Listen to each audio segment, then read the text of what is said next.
The views and opinions expressed by tonight's guest and topic of discussion do not necessarily represent the official policy or position of Spaced Out Radio, Spaced Out Saturdays or Sundays, SOR Media, its hosts, syndicated carriers, or anyone associated with this broadcast. Any rebroadcast, reproduction, or other use of this broadcast or podcast without the express written consent of SOR Media is strictly prohibited. Listener discretion is advised.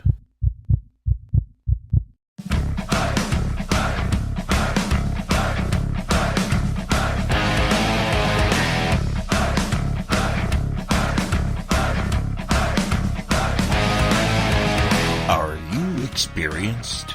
Then come own the night with us.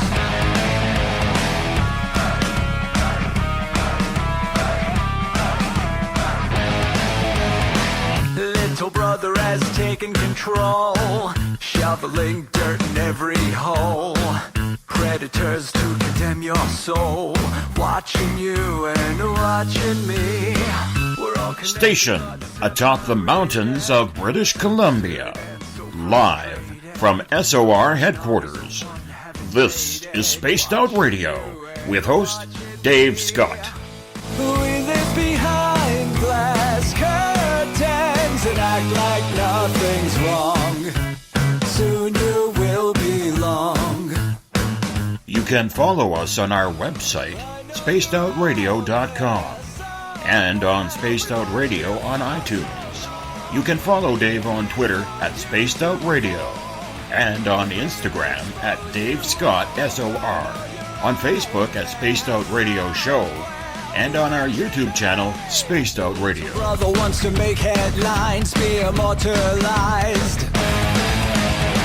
Everyone's got an electric eye with the digital spies. They've watched you for so long. I know you're out there somewhere watching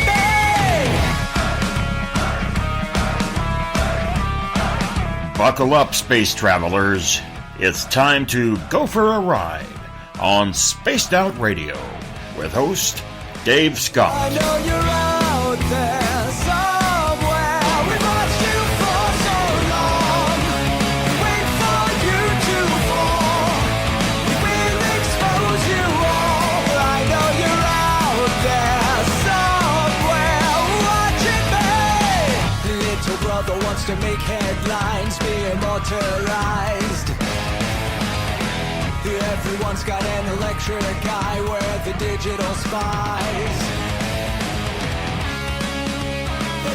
It's Thursday, June 28th, Friday, June 29th, if you're on the East Coast or across the pond.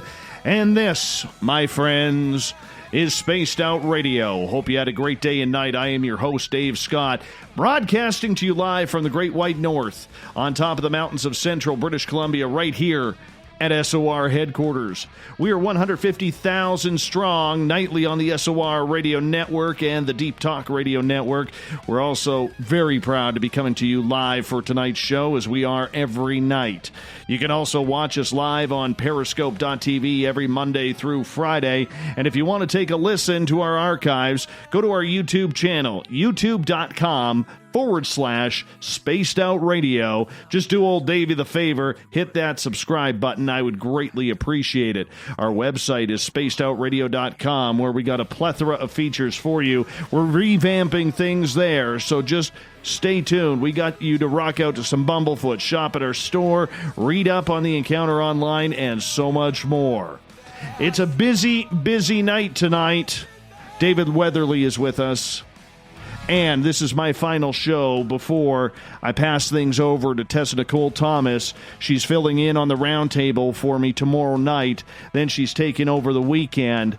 It's a busy week for the young lass who's going to do amazing the next 3 nights. I will be in Vancouver on Saturday. I'm taking in, got a backstage pass to Architects of the New Paradigm.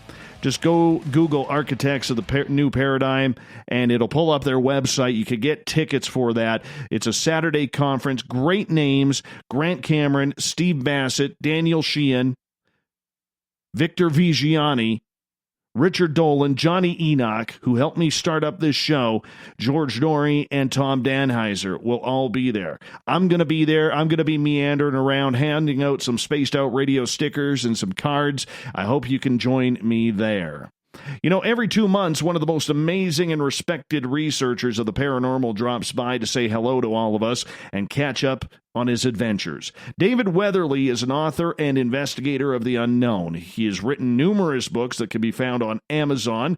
He's been on television shows, documentaries, and his work can be described as flawless and barely open for interpretation.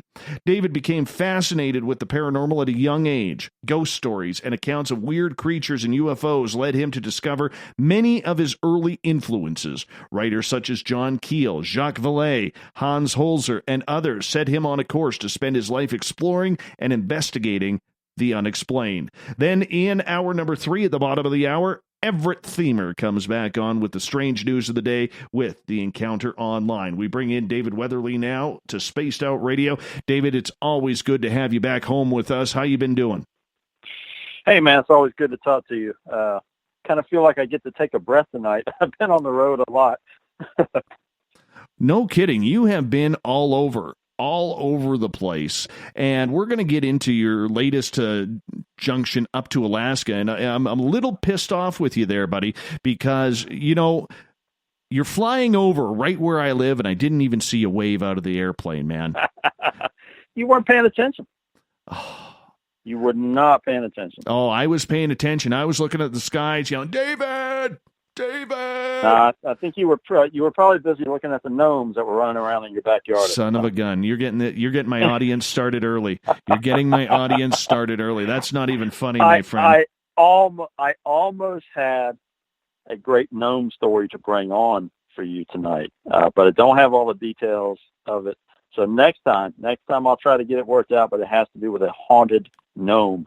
Oh my God! And I'm hoping. Of course, I will save that one especially for Spaced Out Radio. Oh my because God! I know how much the listeners like me love these gnome stories and all the tales of little people, and I understand that you're quite partial to them too. So I'll make sure I bring that in. Well, you know what? Thank you. Thank you for the nightmares that you were preparing for me, man. I really do appreciate that. You know, it's funny because my buddy Bazooka Joe, who I go searching for Bigfoot with, I showed up at his house the other day to pick him up because we had to run out. And you know, the next thing I know, my friend, I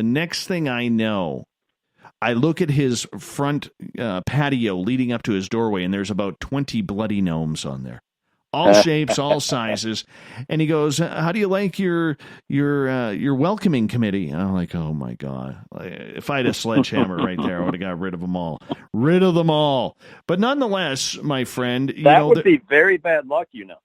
Yeah, I'm not touching them. You know, I look at gnomes like the Stanley Cup. I never won the Stanley Cup as a hockey player because I never was good enough to even get close to that level. I had some health problems as a kid that really held me back. But there's just certain things you don't do. I won't touch a gnome.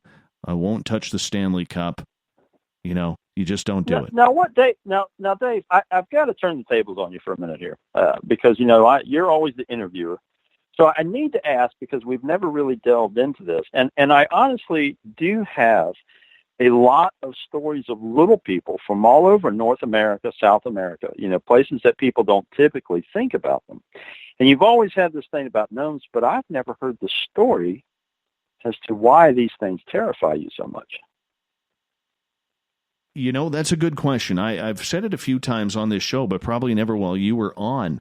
What happened was after I split with my first wife, and I rented a basement. Was she a gnome?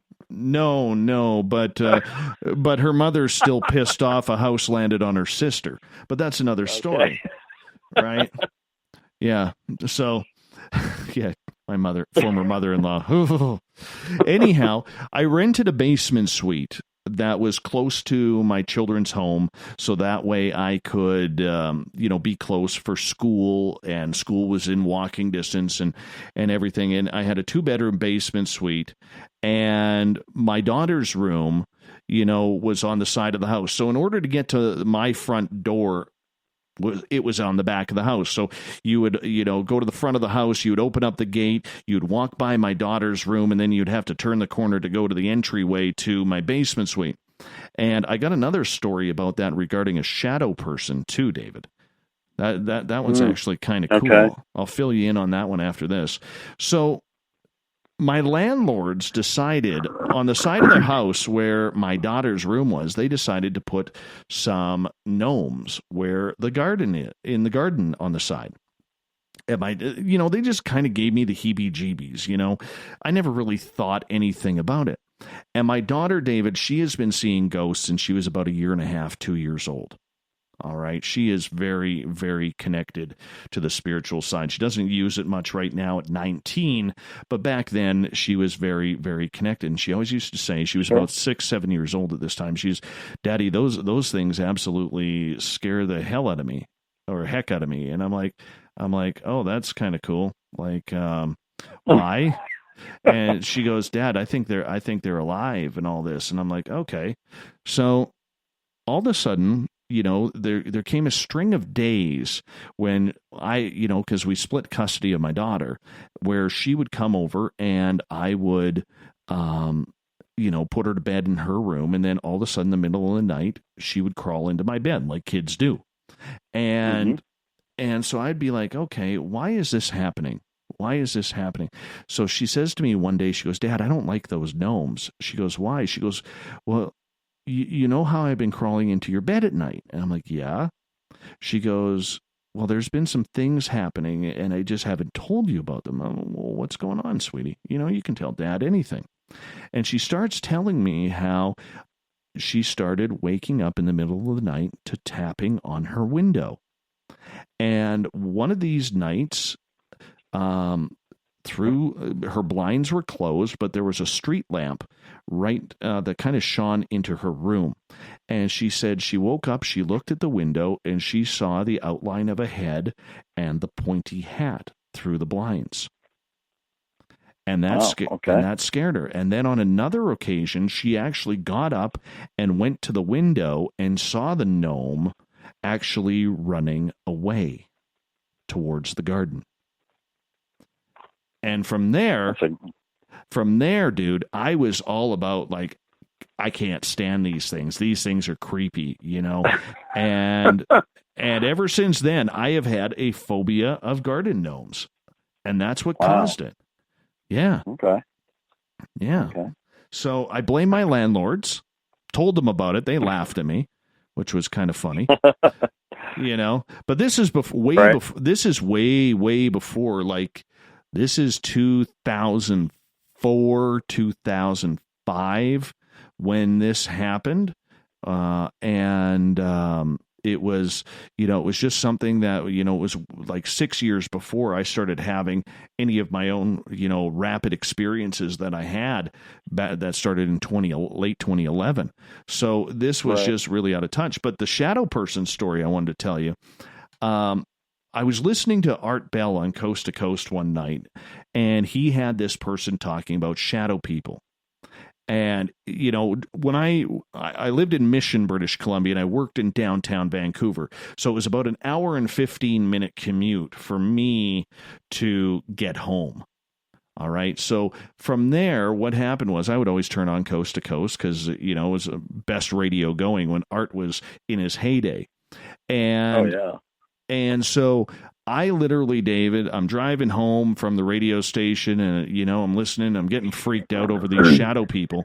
And about 3 weeks after this episode, I got home at about 1:30 in the morning, and I open up the gate, and as I'm walking towards the back of the house to make the turn towards my entry door, I notice my sensor light is on. And in my area there, it wasn't anything for it to be a house cat or maybe a raccoon, a worst case scenario, a bear or a cougar. So I kind of took the corner a little bit wide, and I look at my door, Dave, at my front door, and the sensor light is on, and there is a shadow person standing there. It had no hands. It had no feet. It had a round head, just like a circle, and its body was very square and cartoon-like, and it was staring at my front door.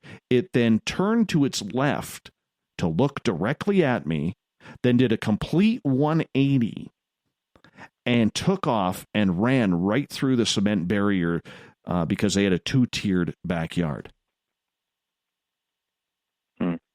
And that's pretty creepy. And I was like, you got to be kidding me right now. There is no way that I just saw that.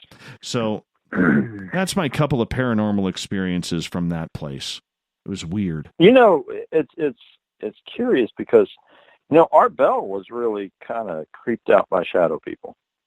And Art, of course, he hosted the show for years, but never really, he didn't have a whole lot of experiences himself. But I'm trying to remember what year this was. It was shortly after he started Midnight in the Desert that his producer at the time, Heather, she contacted me and basically told me, I really want you on the show. Art has seen a shadow person in the studio, and he's really freaked out.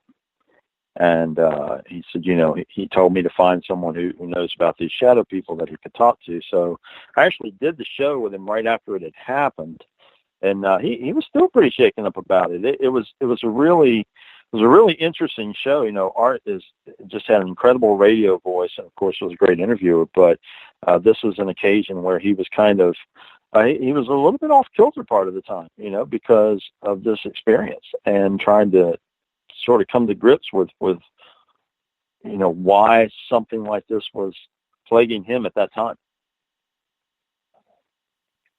You have to wonder when these experiences happen because, David, they rarely happen when everybody is on the air. When we're on the air, we've done well over 700 shows now in our 3.5 years. We're us going 7 days a week, and rarely do we have weird and strange encounters. You'd think with the energy around these shows, even going back to Art Bell's heyday back on Coast, that there would be a heck of a lot more experiences because everybody is focusing their energy on that topic. Sure. Yeah, at the same time, you hear listeners experience things while listening to the show. So it's hard to say. I've talked to other interviewers who have had strange things, and I guess it depends on what phenomena, how broadly you want to look at that, because there are certain topics like the Men in Black, the Black-Eyed Children. You start bringing those things up, and a good portion of the time you get weird things happening on air. You get, interference and static and things like that. So there is phenomena that occurs around these things. It just, I guess it just depends on the situation and the level of awareness. But you always hear about these energy fields, that when people put their consciousness and energy into things, that maybe it could help take things off and make things happen. Like we have had strange things happen here. Look at Carl at the window, back on April 20th, 2015, during the show, right, when Carl the alien showed up at the window. That scared, that has literally, as much as it scared me, it's really, that one instance has become a real signal for our show and what we do, and it's weird how these little circumstances play such a big significant role sometimes. Yeah, and I see where you're going with that, but I think at the same time, you're trying to put parameters around a phenomena that we don't completely understand. So, just because the show is airing, why would you assume that it's going to manifest, for instance, in the studio? Yeah, a lot of people are focused and listening to the show, but typically when people are, kicking back, listening to Spaced Out or whatever, the average person is probably doing something else. They're relaxing, they're having a drink, or they're in their living room, whatever the case. Some people maybe are driving. So it doesn't mean that they're focusing on one particular thing that is sort of zeroing in the energy. And I don't, have we talked about the Slender Man on air? Long time ago, my friend. Long time ago. Yeah. We can get into that if you want.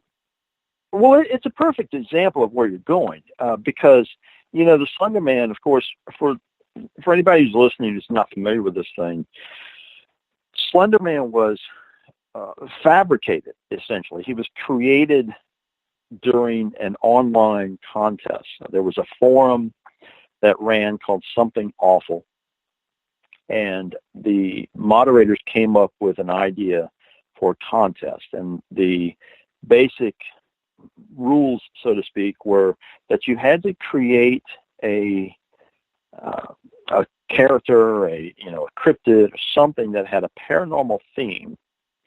And what they wanted to do was to create something and make it go viral on the internet. So it was sort of a contest to see, what exactly can we do with something that we just completely make up. And the last I checked, the forum is still, the whole thread is still there. It's very extensive, but you can go back and read through it if you have the mind to. And you see the initial contributions, and there are these, people are photoshopping just different weird cryptids and aliens and things like this. And then this guy posted a very simplistic image, and he ended up posting several. He didn't even name this character initially, but he alluded to certain stories connected to this figure. And one of the iconic images, a lot of people have probably seen it now, are these children in a playground.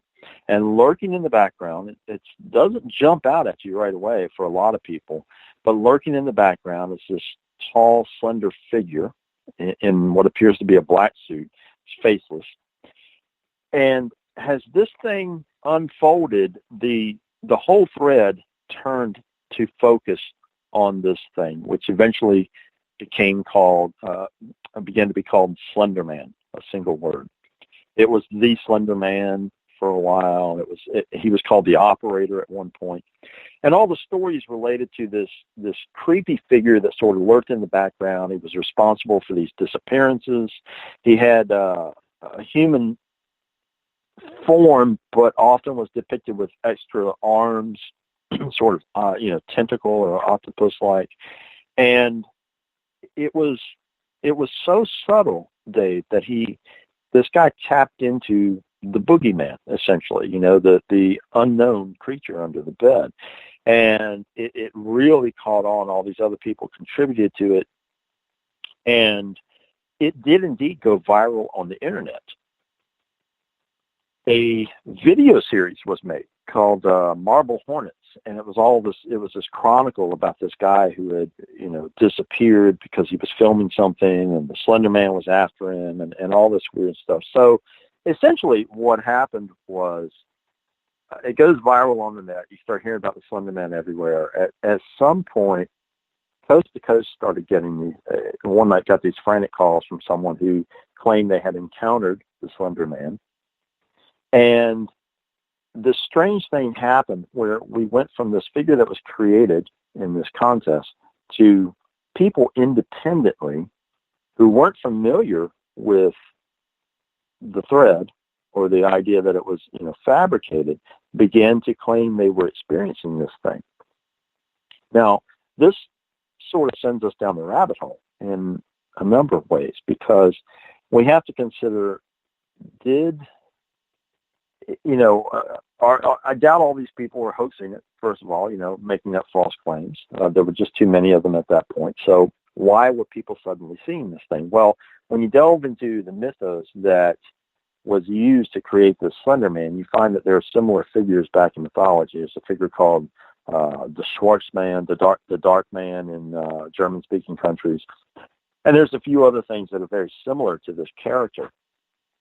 So it's as if someone had tapped into, that different level of consciousness that people have, whether it was racial memory or whatever it was, and pulled this figure forward. Now, I think what happened, very curiously, I started doing a lecture on tulpas. And I did my lecture tour one year. I did this lecture several occasions, and I talked about the Slender Man towards the end of the lecture, and I put forth the idea that I believe the Slender Man was essentially a tulpa that was being created by the collective consciousness, because for the first time we had seen this situation where something was placed in people's consciousness through the medium of the internet. And you and I both know, something can be posted online and it goes around the world, in seconds even it can. So all of a sudden we've sort of jumped to this different level of how something can be planted in someone's mind, so to speak. We had, thousands, maybe tens of thousands of people all of a sudden thinking, Slenderman on some level. Now, fear is a powerful thing.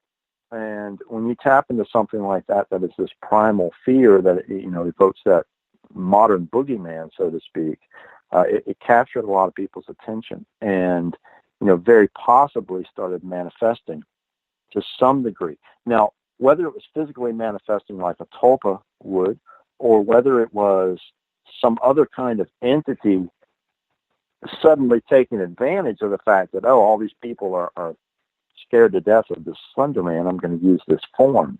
We could debate that, and we don't really have an answer to it. But very curiously, I was warning people that year at the end of my lecture that this situation with the Slender Man was very serious, because what we were seeing was the collective consciousness focusing on something that was extremely negative, that was basically an image of fear and darkness, and that there was a very good chance that we would start to manifest it and see consequences to some degree. Now, in a strange sort of way, just a couple of months after I had last done that lecture, we had this situation in Milwaukee where these two girls attempted to murder their classmate, all because they believed in the Slender Man. And, you can argue, well, they were psychotic or, whatever, but the thing is that all of their actions revolved around the idea of this dark figure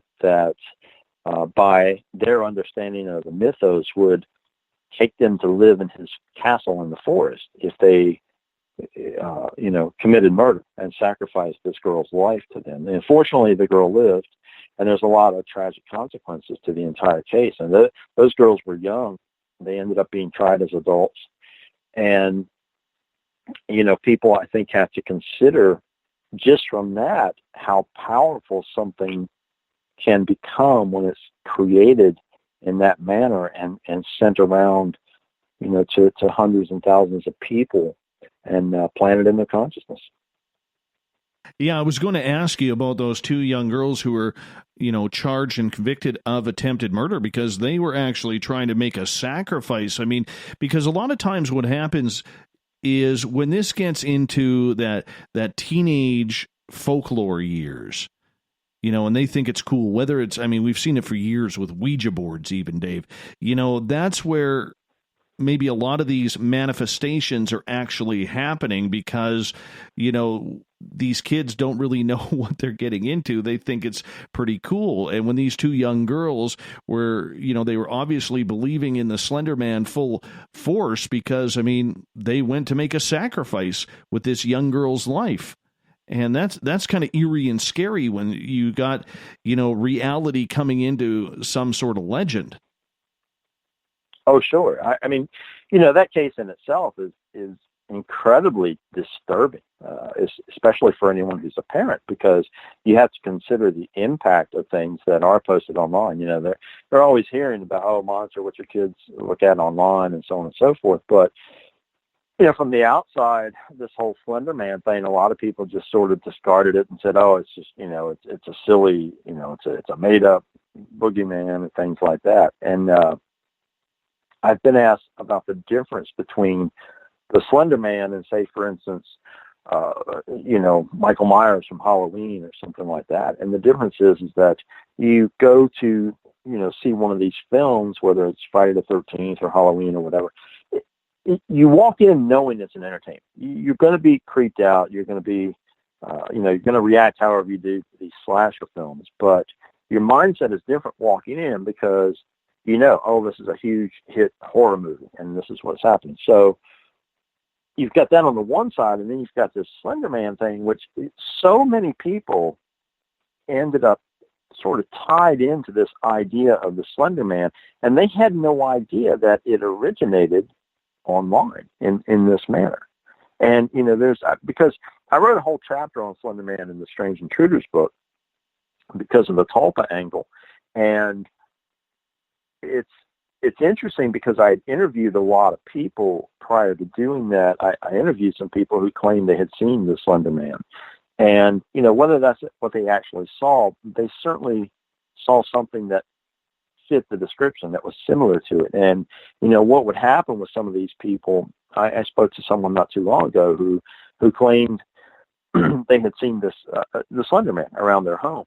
And I asked, why do you, what do you know about the Slenderman? Why do you assume that this is what you're seeing? Well, their response was, this is someone not interested in the paranormal or horror movies or anything like that. They started having these experiences. And what did they do? They Googled online. And sure enough, straight away, they found things about Slenderman. Didn't have anything to do with his origins or anything. They just found that, here's this creepy creature or figure that other people have reported seeing. Oh, my God, that's what I saw. So, now that's locked in their consciousness. So you have people, I think, like I said, sort of co-creating this thing. Now, whether that is a psychological effect and they believe that's what they're experiencing, or whether our collective consciousness through the internet is creating something into physical form, that's a big question we have to consider.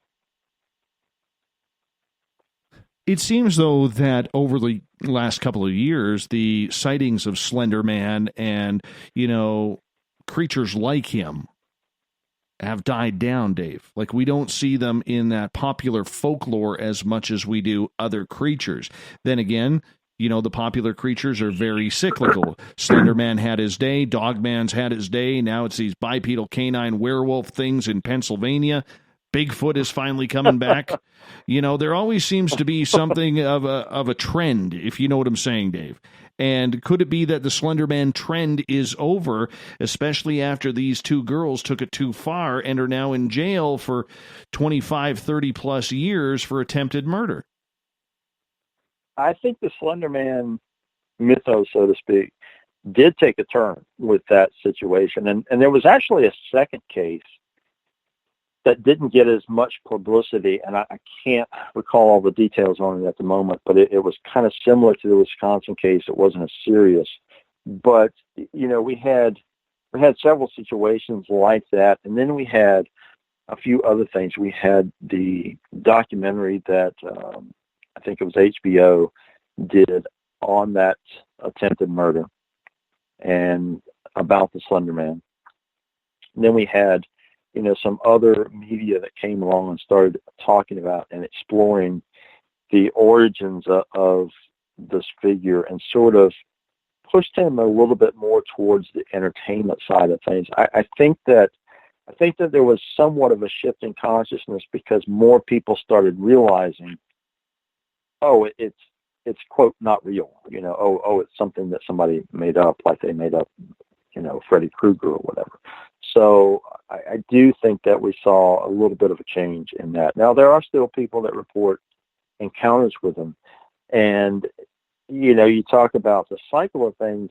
That's true to a degree, but, I still get a lot of reports of shadow people. That's a pretty consistent phenomenon.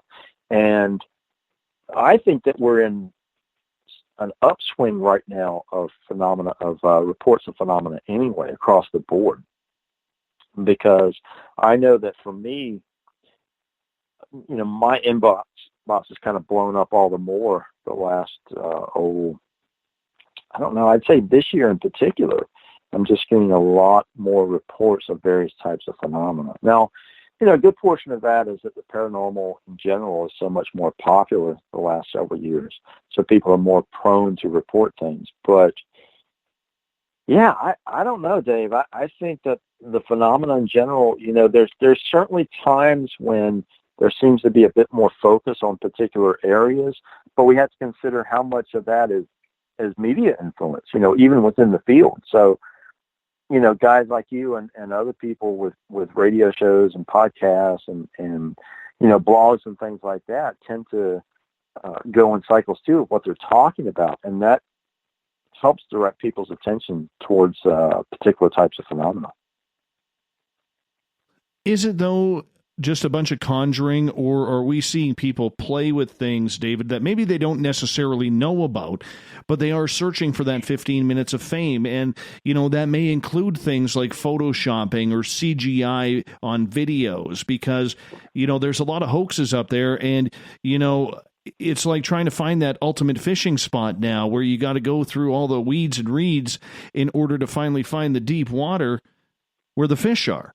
And that's the way it seems to be going over the last, 3 to 5 years. So how do you decipher whether or not somebody's actually conjuring or just playing a game? That's a tough one. It really is. I mean, especially in terms of, photographs. You bring up photographs, and that's probably one of the worst aspects of this area in some ways. I remember when I started in this field, if a photograph came along of, an apparition or, a UFO or Sasquatch or something, you really gave it some serious look, because we kind of had this transition from, the heyday of spiritualism, for instance. There was a period where there was a lot of hoaxing, spiritualist photos. And of course, in modern times, we can look back on those and say, oh my God, I can't believe people thought this was a real, real photograph, because we're just more sophisticated in terms of our technology. But, there's certain periods of that come along. I know, when we had the old school, when you had a camera with actual film in it, which we had when I started in this field, you had to be a lot more sophisticated to hoax something in those terms. And, there were certainly hoaxes during that period, but also some interesting photographs too, that some that have never been debunked still. But then we came into the digital age and, Photoshop, and oh my God, it's so incredibly easy. So it's frustrating for people like me who are investigators and are out in the field when somebody brings us a picture, and says, I saw this in my backyard. This is a dog man. And it might look compelling on the surface, but then, there's so much work to do just to determine, okay, is this BS or is this an actual capture of something? And it is tough, man. It really is. And to top it off, of course, what has really accelerated this is the popularity of the paranormal. It's part of pop culture now. And that's unfolded over the past, 10 years or more. And, we reached this point where I can't tell you, and this is not to insult anyone, but I can't tell you how many, quote, teams I meet or talk to, and this is what I hear. Yeah, we're working on a TV show. Yeah, we're filming a sizzle reel. We're filming a first episode. Everybody's making a TV show. And it's sort of, it got to this point where there were a lot of teams that formed who maybe they were interested in the paranormal, but their driving reason and their driving passion behind it was to get that 15 minutes of fame, like you're talking about, to get on television, to be the next Ghost Adventures, to be the next TAPS team or whatever. And that does a great disservice to the field, I think, because you're not striving to be an investigator. You're striving to be a TV star. You're striving to be an actor. And, that's sort of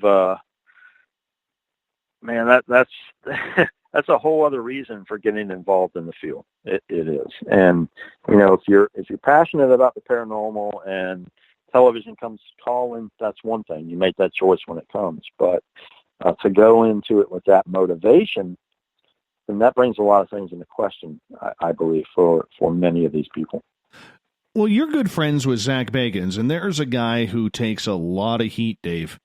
A lot of heat. Oh, yeah. And whether it's deserved or not, I don't know. I've never talked to the guy. I would love to get him on this show because I would love to ask him that question. But I mean, on the flip side, this guy has the paranormal world. He's got some of the highest ratings ever in cable television history. He has now, built up a little mini paranormal empire for himself, just adding his museum in Las Vegas, which you've been to numerous times. And, he's traveling all over the world playing with ghosts. Now, you take somebody like him where he is absolutely hated and destroyed. How does he, as a friend of yours, and, how does he handle that type of criticism where people are just chewing him out week after week, day after day? Because it's funny because all of these people want to be him. He's the guy, he's the man, Yeah. And yet they are absolutely roasting him for what television has created him to be. I don't think it's so much Zach Bagans' fault as it is the network's fault or the producer's faults. Yeah, it doesn't matter who it was on top.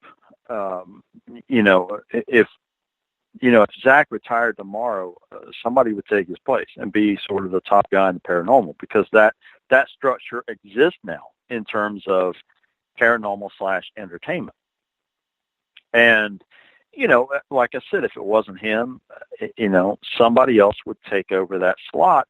And I guarantee you they would be just as hated, because it is, a lot of it is jealousy. And, I don't care, what you think of what he's done. You have to, at the very least, respect his success, because he's been incredibly successful with what he's done. And, his show is very entertaining. Now, there's a lot of controversy about, whether, how he investigates, whether, what he does, this and that. And the funny thing is that, he just kind of keeps doing what he loves doing and as best as he can. I mean, I can't speak for him, obviously, but, from discussions I've had with him, he just he does his thing and he ignores, what people are saying as best he can. And that's kind of the case for anybody who gets any level of popularity in this field. It doesn't matter how nice the person is, how diligent they try to be with what they do. People just become jealous and hateful of their success. And, I'll give you another good example. Bill Murphy. I don't know if you've ever had Bill on the show or not. He was on Fact or Fate, which ran for several years on the Sci-Fi Channel. Very successful show. And Bill is one of those people. He's one of the nicest people you'd ever meet.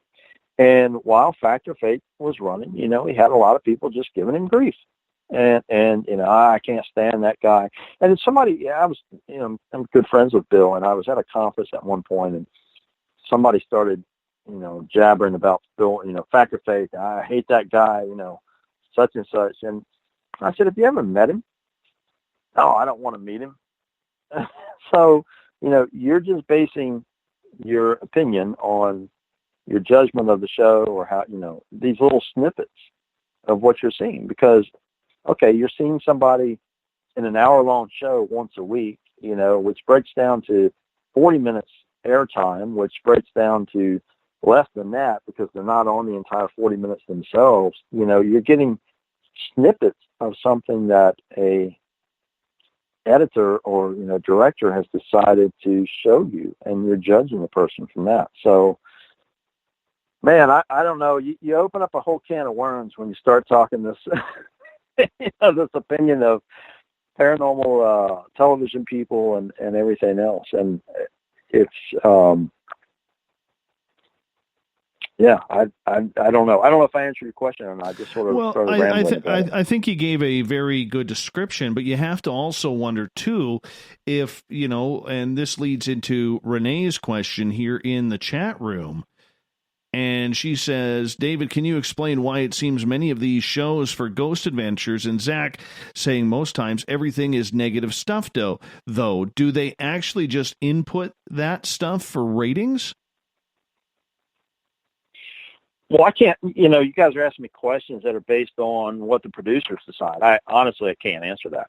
Yeah. I know that to a certain degree, they will go into a location and they will look for a particular angle to follow. Okay. So, any given location often has numerous spirits and ghost stories and so forth attached to it. And we have to be honest and say, okay, we're looking for, if we're making a show, we're looking for the entertainment and appeal aspect. What is someone going to enjoy? What is someone going to want to see? If you go into a location, okay, we've got reports here of the ghost of a horse that trots around in the stables every Tuesday night, and by the way, the other story is the spirit of a man who murdered 3 women and hid their bodies in the basement. That's kind of a no-brainer. It's like, all right, which story are we going to pursue? We've got a very limited amount of time. What are we going to present to the viewers? And you have to balance out that entertainment aspect of it. That's just all there is to it. I mean, I can go investigate a haunted location and I can spend however many hours I choose to, as long as I've got permission to be there, and delve into all the different aspects of it. But someone making a weekly TV show doesn't have that luxury, quite honestly. So they have to go in and zero in on something and say, all right, well, this is what we're going to, this is the story we're going to do. This is what we're going to pursue and put forward to people. And, I have no qualms about saying, look, these shows, they are for entertainment. And that's the case with all of them, Ghost Adventures, Ghost Hunters when it was on, all the various shows, they are reality TV. They're trying to show you a little slice of, hey, this is kind of what it's like. But you have to consider the balance between entertainment and reality. And I think that gets lost, though, David, on a lot of these, ghost hunting teams or UFO teams out there who think that they are the next television show coming, or they're doing their pilot or whatever they are filming right now, their pilot series. I mean, it's amazing that they think that, oh, well, we've been told that we're going to do what we want, and we've got it under contract, or we've gotten written. Yeah, it hasn't hit the network yet. Go figure. Yeah, I haven't seen that. I have yet to see that. I tell you, somebody that came close to that, a couple of other good friends of mine, Brad and Barry Kling, who had a show called Ghost Lab. And those guys, they did really well. They only had a couple of seasons. It was on Discovery Network. And they really did try as best as they could to do what they were already doing. They already had an established team, and they had sort of a tech-heavy approach, a lot of equipment. They tried very hard to portray that in the show. And, you hear these people that try, well, actually, I'll give you another great example. I just got back from the East Coast because we had a conference out there in West Virginia, and I was hanging out for several days with John Zappis, who had Haunted Collector for several years. And, John was sitting there telling me about how many battles he had with producers because, he was a stickler for doing things the way he wanted to do them. So, these teams that think they're going to do exactly what they want to do, they just haven't experienced yet the reality of what it's like to be under contract with a network who, has producers and directors, and they all have very specific things that they are wanting to see, that they're going to demand from the show. And that's where we get a different level of reality. And you compound, you really take off from the fact that so many of these teams, Dave, their background in the paranormal is based on the fact that they've seen every episode of Ghost Hunters. That's their training. That's where they're coming from. So many of these people, you start talking to them about various writers and researchers in the field pre-television, and they just give you a blank look. And that's that's a whole different world that we're in now. If we're looking at people whose method for ghost hunting has come strictly from watching television, because you can't, it doesn't translate. You can't watch an episode of Taps and say, okay, that's what I'm going to do, and then go to a location and try to replicate that, and not have any understanding of the principles or even what your personal motivation is beyond getting some kind of stunning evidence or a spot on television. But David, for a lot of people out there, the television shows are the only education they've had. Maybe besides That's looking up maybe by looking up a couple of videos on YouTube or something along those lines. But we have talked ad nauseum about this topic, not just with you previously, but with a lot of other people out there in the paranormal field about the whole lack of education in the system. Oh, sure. But, we have sort of a gap. I mean, how do you expect to fix that? Nobody in the paranormal is going to accept for instance, a countrywide certification or, something that equates to that. Maybe at some point in the future, if we're able to develop certain aspects of investigation and get them, for instance, in, colleges or universities or something, but that's a big leap too. There's a possibility of maybe integrating it more into parapsychology studies, but the simple fact is that this is one of those things that anybody can decide tomorrow to jump in and start doing. And the flaw there is, what do they base their interest on? Most of the time in modern day, it's based on television, what they've seen on television. In my day, I mean, it was, I've told you this before, it was not a cool thing to pursue. It was weird. And, for people like me who started pursuing it back then, I mean, In Search Of was the only television show that had some things related to this. And beyond that, it wasn't that easy to, I couldn't sit down and binge watch an investigation show and say, oh, yeah, okay, this is how I do it. This is what I'm going to do. I had to really dig in and read and research and, ask questions and, kind of pursue this forcefully in some ways, because there were just so few resources for me. But now it's so easy. Like I said, anybody thinks they can do it.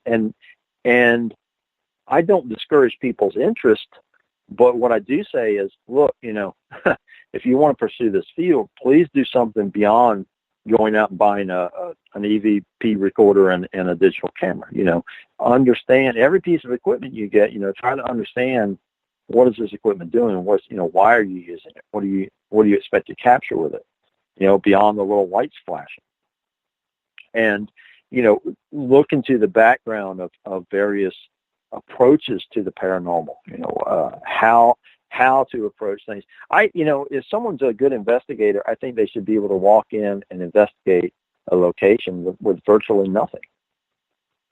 That's old school investigation. The old principles that would go in and just interview and examine and pursue it in that manner. But now everybody relies on a lot of heavy tech that they've seen on television. We got about 90 seconds left before we got to go to break. Do you think the technical part of the investigation has really been a detriment to this field then? I do not. No, I think it's fantastic. But I think it's a detriment for people who only focus on the technical aspect and don't understand things beyond that. Well, that makes good sense. That makes good sense, because you do have to have a feel. And we're not saying, ooh, woo-woo psychic stuff here, but you do have to have a sixth sense, don't you? We do. And, the thing is that everyone, their own best investigation tool is their bodies, and I don't mean just the physical body. I mean their mind, their ability to analyze things and examine things. And yet you do have to be sensitive on a physical level, because look, everybody has some kind of warning sign. If someone's staring at you from across the room, the hair might go up on the back of your neck, or you might get a chill or whatever. If you're in a place that doesn't feel good, you might get nauseous or dizzy. And all of these things, if you start to read and understand, there are physical principles. For instance, we know that EMF fields will affect someone physically. So, technically you should be able to go in, if you're paying enough attention to your body, and you go in and start to have these weird experiences, and then you examine, oh, well, look, we've got all these, here's a wall of circuit breakers, or we've got these old wires, there's different things that you can discover and say, okay, well, this is likely what is causing this effect here. And, that's just kind of a starting point, but it's a better point of departure than simply walking around with instruments that flash and not understanding completely what they do. And on that note, we're going to hop out for a break here with David Weatherly. David joins us every second month to talk about his strange travels around North America and the world, looking for ghosts, Bigfoot, aliens, UFOs, crop circles, even them garden gnomes that live. We'll be back with more David Weatherly on Spaced Out Radio right after this. Find your escape where time has no limits. It's about living today and cherishing the heritage of yesterday. A spirit of adventure for what is new, with the nostalgia of the past. Your timepiece is a reflection of who you are. Life surrounded by beauty from the world around us to the soul within. EscapeWatches.com. There is no time like the present to enjoy your escape.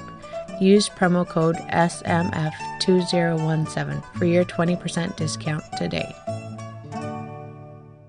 The freedom to post what you want, when you want. That's the social media freedom you need. Social Media Freedom is the free app in your app store. No need to worry about going to jail or being shadow banned any longer. It's the freedom to say what you feel. The freedom to know Big Brother isn't watching. It's the way social media is supposed to be. Social Media Freedom. It's time to set yourself free. Download from your app store today. Coming September 28th to the 30th, it's our first annual Caribou Paracon, put on by Spaced Out Radio and the Canadian Society of Questers. 3 days of paranormal, supernatural, and spiritual knowledge in the beautiful 108 Mile Ranch, British Columbia. Tickets are $150 Canadian for the event, being held at the Spruce Hills Resort and Spa. Come watch our featured speaker, Grant Cameron, along with Lorian Fenton, David Weatherly, Ross Allison, and more. The Caribou Paracon, celebrating everything paranormal. Hi there, I'm Butch Witkowski, lead investigator with U4Cop. On the final Monday of every month, you can listen to me and host Dave Scott on Spaced Out Radio's Strange Days. We're going to get to the heart of the matter when it comes to what's happening out there. People are seeing and experiencing things from ET contact to Bigfoot, and I want to hear about it. Your experiences are what we investigators need to help solve these unknown mysteries. So tune in at spacedoutradio.com to the final Monday of every month from Butch Witkowski's Strange Days. Hi there, this is Tessa Nicole Thomas, and I'm going to take you for a ride every Sunday night on Spaced Out Sundays. I'm going to set up your week with some strange tales from across North America, from psychic readings, Sasquatch, UFOs, to the most haunted locations. Come join me at spacedoutradio.com starting at 9 p.m. Pacific, midnight Eastern, and let's get weird together. I'd love for you to join me. Spaced Out Sundays at spacedoutradio.com. There's news, and there's The Encounter. This is Spaced Out Radio News Director Everett Thiemer inviting you to check out The Encounter.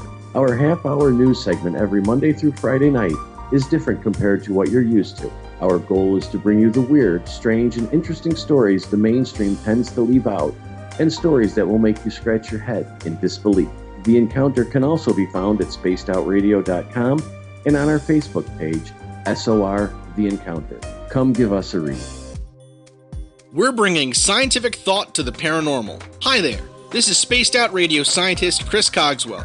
Join me, Chris Zuger, and Dave Scott the second Wednesday of every month, where we break down the who from the woo when it comes to everything paranormal. We'll investigate and try to bring sensible answers to those straight and sometimes outlandish questions people have. Hey, not everything has an answer, but we'll do our best. Listen in to Reality Paranormal only on Spaced Out Radio. Heading to Vancouver and looking for some great nightlife? The Moose Vancouver is the place to be. Catch a game on one of the big screens or just come rock out to your favorite 80s and 90s hair bands. Great food starting at $6.95. The Moose Vancouver is open until 2 a.m. nightly. It's easy to find near the corner of Nelson and Granville. The Moose Vancouver is the official rocking bar of Spaced Out Radio. Are you interested in advertising on Spaced Out Radio? Head to our website at spacedoutradio.com and click on our advertising tab. There, you will find an assortment of ways you can get your product out there with us, from radio commercials to banners and social media. Have a product you like our hosts to endorse? We can do that too. Visit spacedoutradio.com for more details. Do you want to know what's really going on in your world? Do you have questions about who you can trust in the mainstream media? Then look no further than the Rebel Planet. Come get the straight answers right here at spacedoutradio.com. Join me, Jamie Sexton, creator of Rebel Planet News, as I fill you in on the stories behind the stories. All you truth seekers, be sure to tune in to Rebel Planet on spacedoutradio.com the third Thursday of every month. Visit purpleplates.com today. For over 40 years, the Purple Energy Plates have been delivering amazing results for their many customers. Inspired by the great genius Nikola Tesla, the harmony, healing, and energetic effects of the plates have proven over and over to be beneficial and often miraculous to thousands of customers. Check their site for daily specials and choose from their many energy products. You won't be sorry. Visit them today at purpleplates.com. So, you love talk radio? Then you'll love TalkStreamLive.com. TalkStream Live is always on, 24/7, with the best streaming talk shows. Find your favorite talkers and discover some new ones. It's free, readily available online or on mobile with any smartphone or tablet. Finding your favorite talk shows all in one place has gotten a whole lot easier. Just go to TalkStreamLive.com. Be sure to download the free apps from Google Play or the iTunes App Store.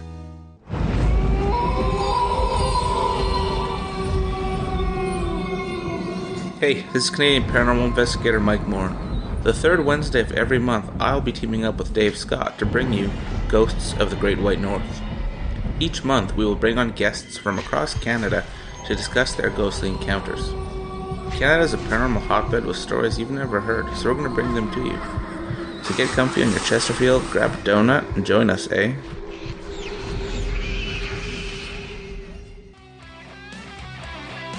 The views and opinions expressed by tonight's guest and topic of discussion do not necessarily represent the official policy or position of Spaced Out Radio, Spaced Out Weekend, Spaced Out Radio Limited, its hosts, syndicated carriers, or anyone associated with this broadcast. Would you like to connect with us? Head to spacedoutradio.com for all your latest show info.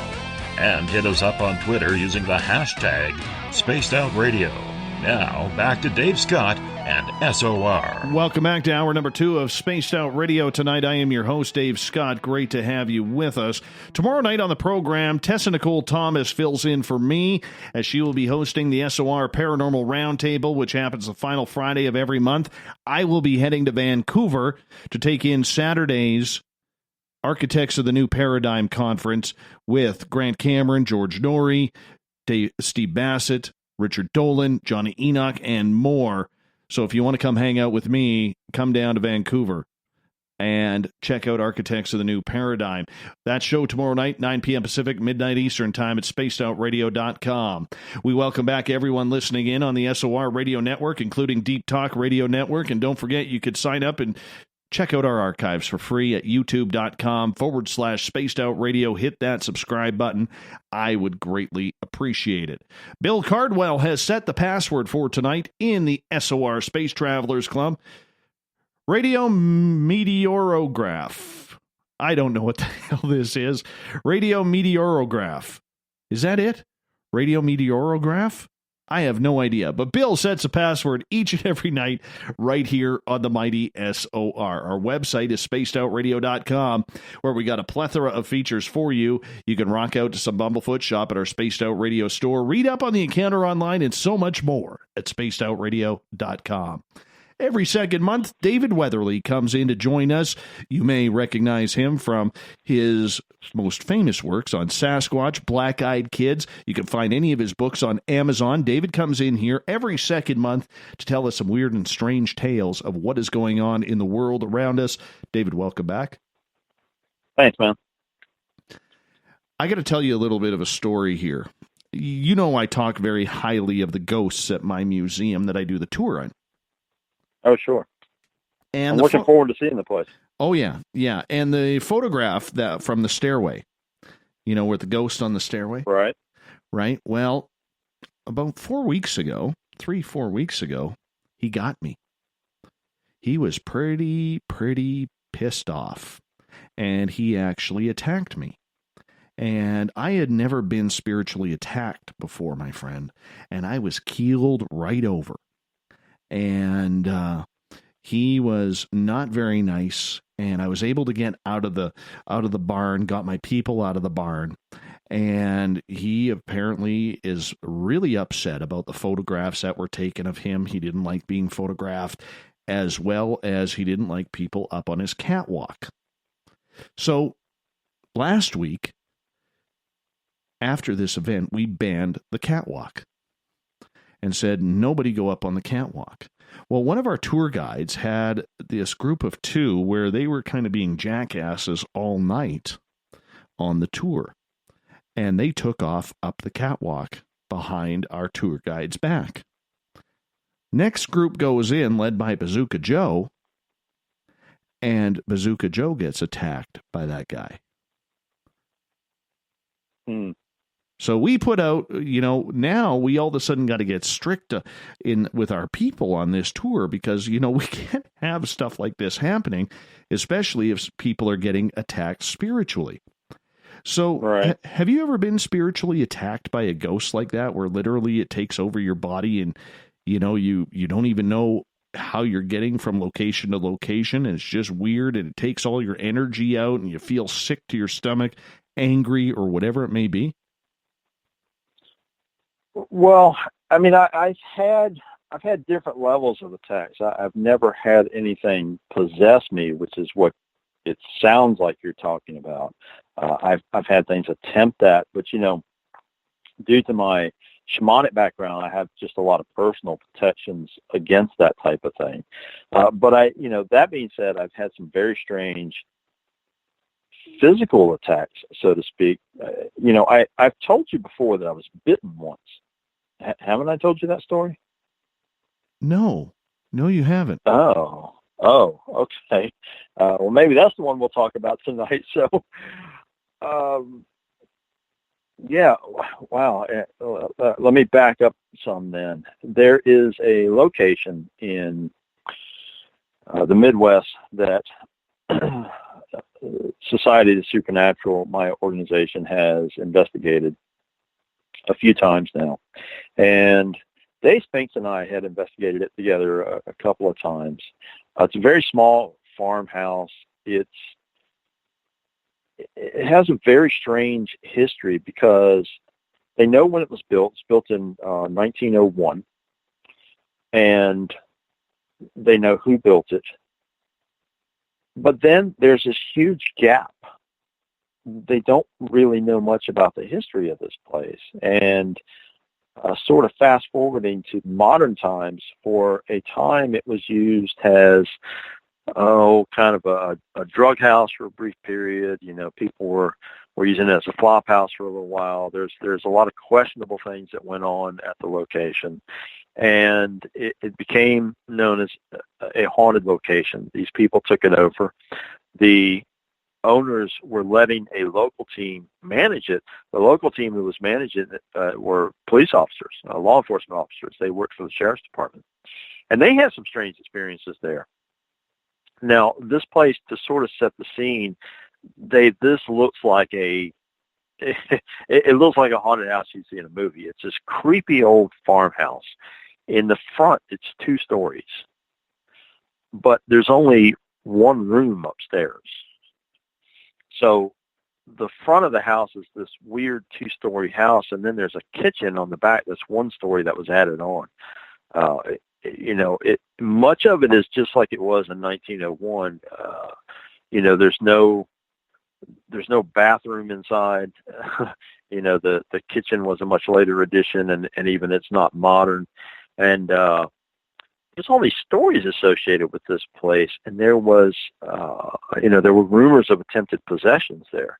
Now, Dave Spinks and I were in this place investigating, and there is a room towards the back, right before the kitchen, that was reputed to be a location where a lot of women were physically attacked and sort of, harassed and so forth. So we were in that location, and we were running a spirit box trying to get some responses.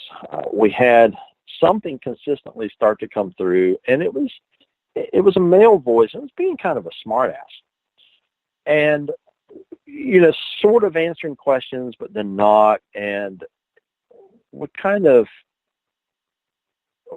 said, okay, well, you're being, you're trying to be wise with us, so we're going to change the tune here. And I said, look, Dave, I said, stay in this room with the spirit box running. I'm going into the front room. And it's a small house, so he could hear me. It's not a whole lot of furniture in there, but in the front room, there's a piano, and there's a bench sitting in front of the piano. Now, this piano sits right by the stairs that go up to the second level. And for some reason, there was a lot of activity that had been reported around this piano. So I went into the front room where Dave couldn't see me, and I sat down on the piano bench. Now, I sat down straddling it at the end. I told Dave, I said, ask this character if I'm sitting or standing. And the response came across very clearly, and it said, he's standing. So I responded, I said, wrong. And right after I said that, it felt like what I can only describe as either a child or a small person. It was as if there was someone under the piano bench that tried to stand up. And the result was that I felt the piano bench suddenly going over. So I quickly and kind of awkwardly stood up in order to avoid being pitched onto the floor. And of course, the piano bench went flying. It was very loud because it's wooden floors, and Dave came running in. What happened? Are you okay? I said, no, I'm fine. And then we had a lot of other responses in the place that night. There's just weird laughter, so on and so forth. But what happened was that was our last investigation, and I flew home after that. And I was wearing jeans, and when I got home after this investigation and went to shower, I discovered this mark on the inside of my leg just above the knee. And there were teeth marks there. Now, I had felt this spot when the bench went flying, and I thought it was just, as a result of the bench moving against me. But I looked at this thing, I looked at it very closely, and, it was the shape of a mouth. And you could see the teeth marks where something bit me on the inside of the leg. So I took photographs of it, of course, and it's still one of the weirdest things that has ever happened to me at any location, because all my years in the paranormal, I'd never been bitten by something unseen like that. Now, this place, it got weirder because we ended up going back, and I don't remember how long the gap was. It was I don't think it was quite a year. That was, I believe, in the fall when we had that investigation, and the following, late spring or something, we went back. We took another person with us. We took Sean Austin with us, and we went into the same location, just the three of us, and we had some bizarre experiences in there that night. And one of the things we had happen was doing a ghost spot session around that piano. We sort of took turns doing that, and each of us in turn felt this strange energy, like something pressing on us, like something, for lack of a better word, this feeling that something was trying to move in, so to speak. And it got to be too much for Dave, and he got up and passed the spirit box over to me, and I was working with it some. We're getting all these weird responses. Now, in the midst of all of this, Sean is a musician, and he's one of those guys with a very gifted ear, so he can just, he's able to distinguish notes and particular sounds and everything. And he wasn't long out of recording something himself and having, some music, and having been sort of in that mindset, he was even more in tune, I think. Sitting there listening to that spirit box, I had passed it over to him. At one point, we had it just sitting on top of the piano. We're both standing there, and Sean's voice came out of the spirit box. So something in that house imitated his voice perfectly. I mean, if you had a dual recording and listened to the two voices, I mean, it's his voice coming out of the spirit box. And it's just sort of this mocking, these mocking comments about what it is going to do to us.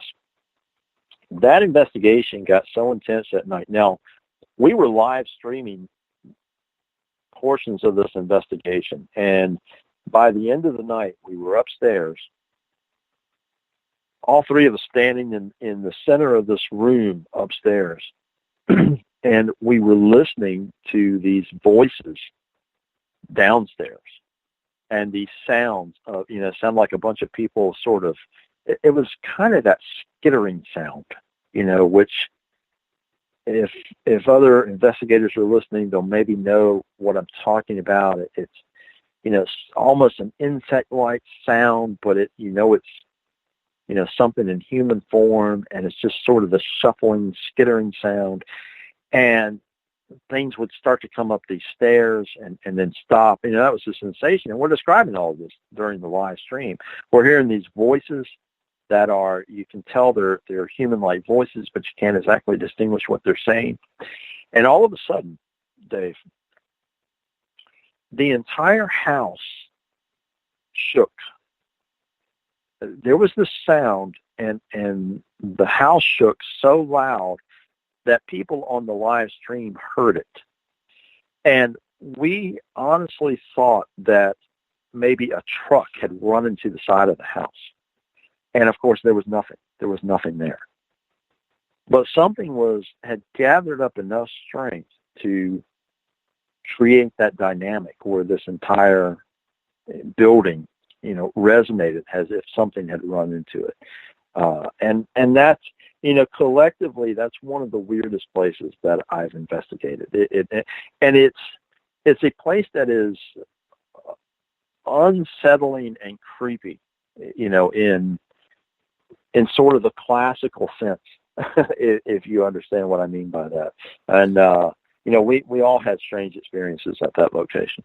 And there were no recorded earthquakes or anything? No. I checked on that after I was home, and there was nothing to explain what that was. Nothing, astronomically or geologically or anything else. man. Bizarre experience. Totally bizarre.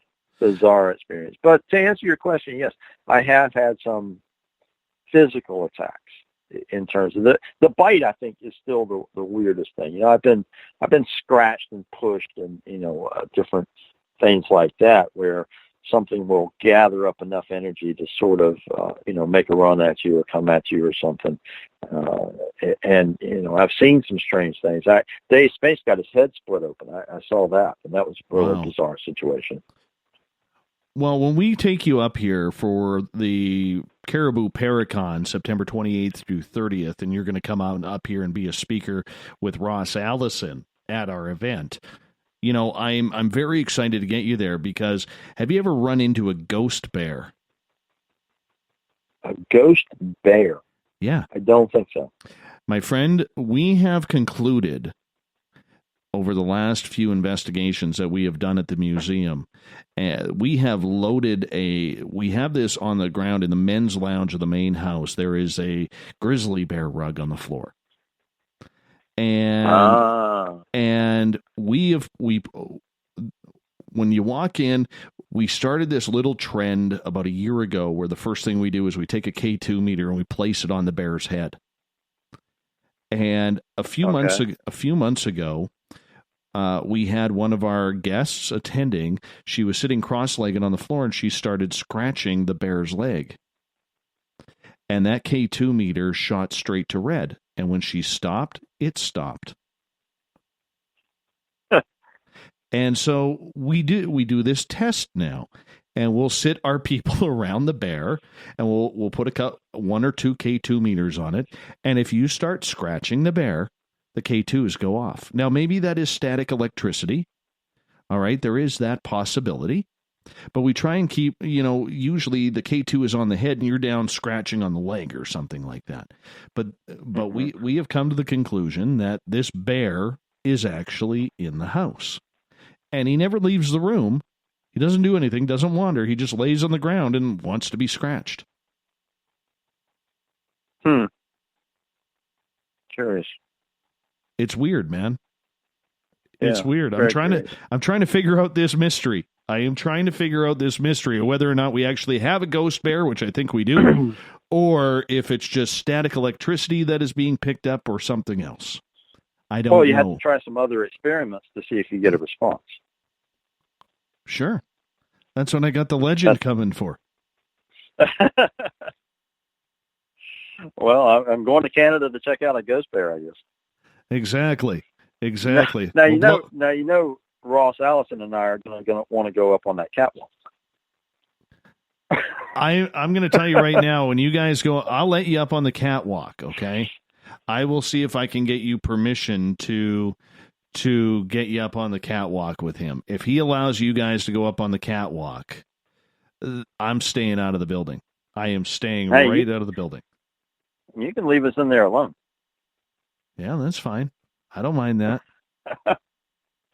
Now this is a great segue actually to something else I was going to tell you about. Sure. And it involves Ross. It's funny you brought him up. Now, I've investigated with Ross, quite a bit, and we're a great guy. We get along really well, and it's interesting because he's got a long time in the field.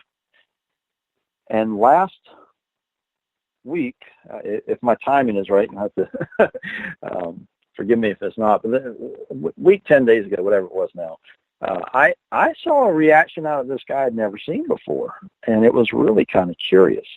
So to give you the background on this, we were in West Virginia and right at the border of West Virginia and Ohio. And we were up for a conference, and then we investigated for several days after the conference. Now, I was in town, Ross was in town, Sean Austin was in town, and of course Dave Spinks is a local West Virginia guy. So we had kind of went around to some different places. We were in Marietta, a very haunted town. We were in Point Pleasant, in the Mothman territory. And the last night, let's see, it was Monday. we had decided that we were going to go back to Ohio to a place called the Blair House, because Ross and I were both flying out of Pittsburgh. It's not far from there. And this is a location that Spencer and I have investigated this thing a ton of times. The owner is a very good friend of ours. In fact, she's a member of SOS. And the house, it has a crazy history. She went through some very intense things living there. And when Spencer and I first started investigating the Blair House, it had some nasty manifestations, just weird stuff. A few things I don't know if I can even tell on the air, but they're great stories. But,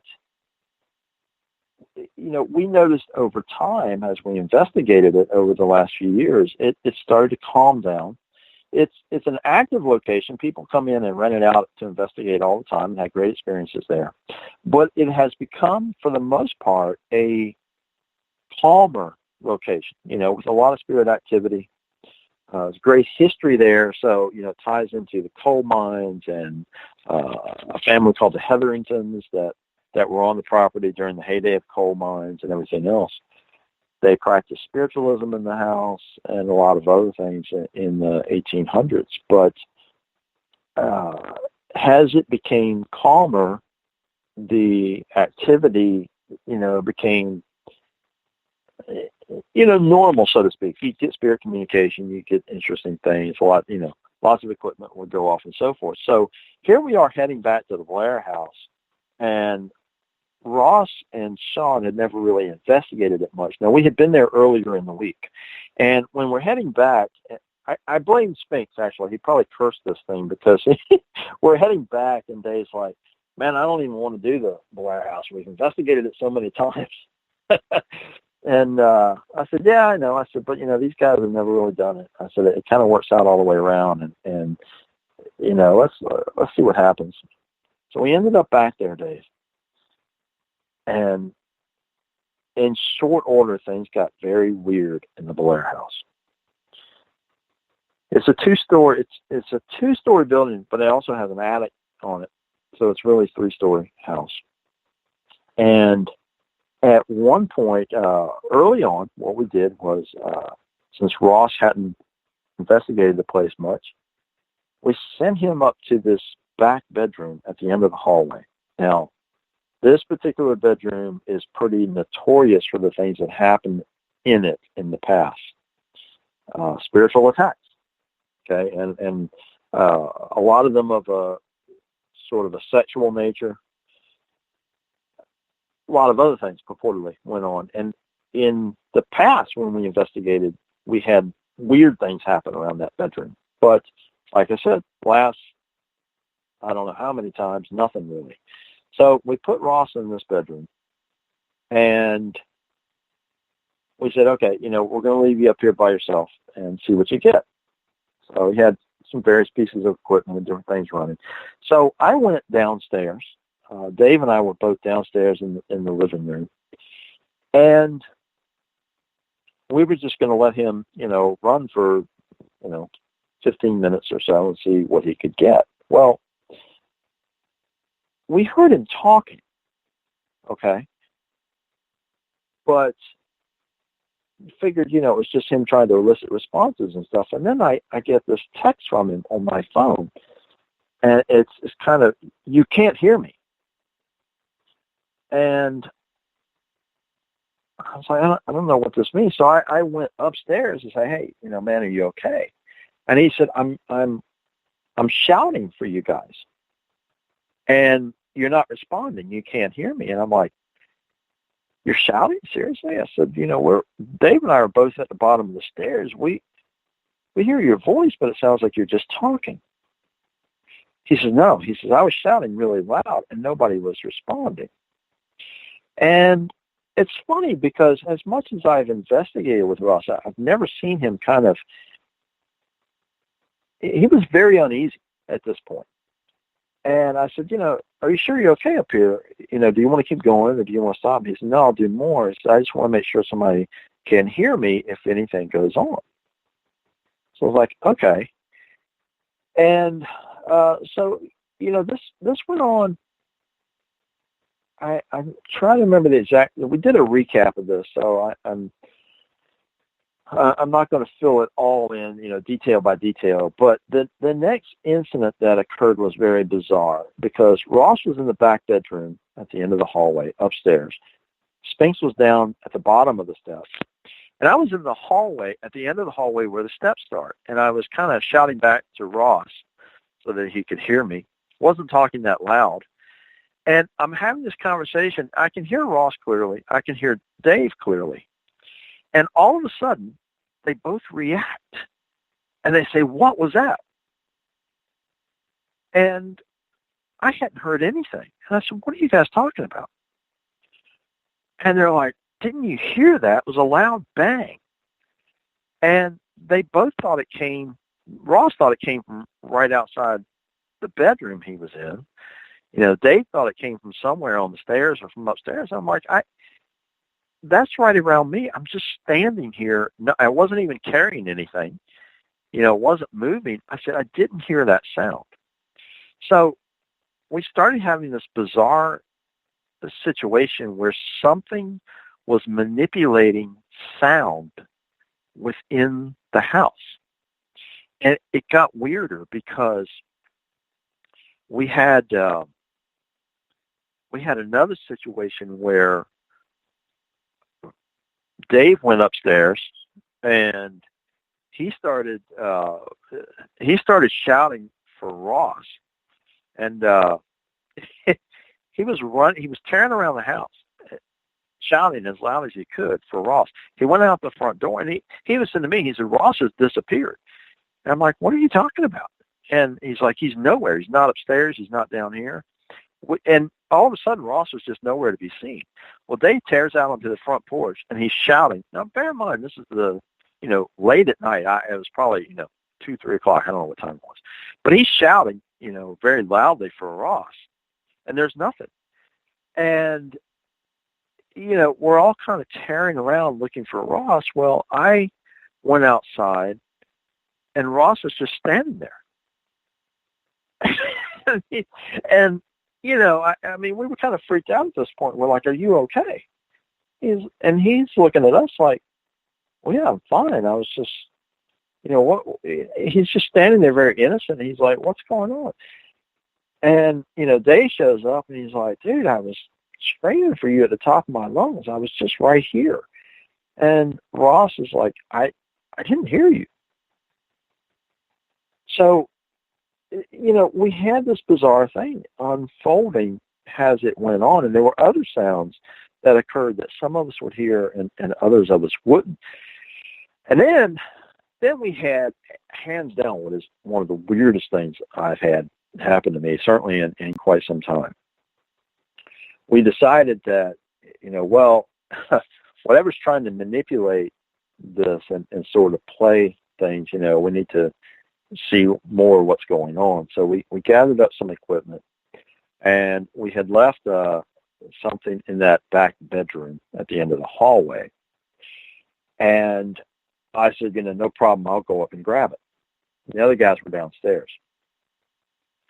So I went up the stairs, and I'm walking down this hallway. Now, spontaneously what had happened was one of the guys, said, Dave said, "I think we better stick together with all this manipulation going on to see, because something's trying to play us against each other or trying to manipulate things." So they proceeded to come behind me up the stairs. And when I'm going down this hallway, I don't know if I prefaced this by saying that we had slept in the Blair House for a couple of nights earlier that week. So each of us kind of had a bedroom upstairs. And Ross's bedroom was on the right before the back bedroom. Now, I'm walking down this hallway, and I don't know if you've ever had this experience or not. You're going along, and your peripheral vision sees someone kind of coming at you, right? And you react, right? So I'm walking down this hallway, Dave, and what I see out of my peripheral vision on the right side is someone in this middle bedroom running towards me. And I heard this stomping sound, when someone's running really hard.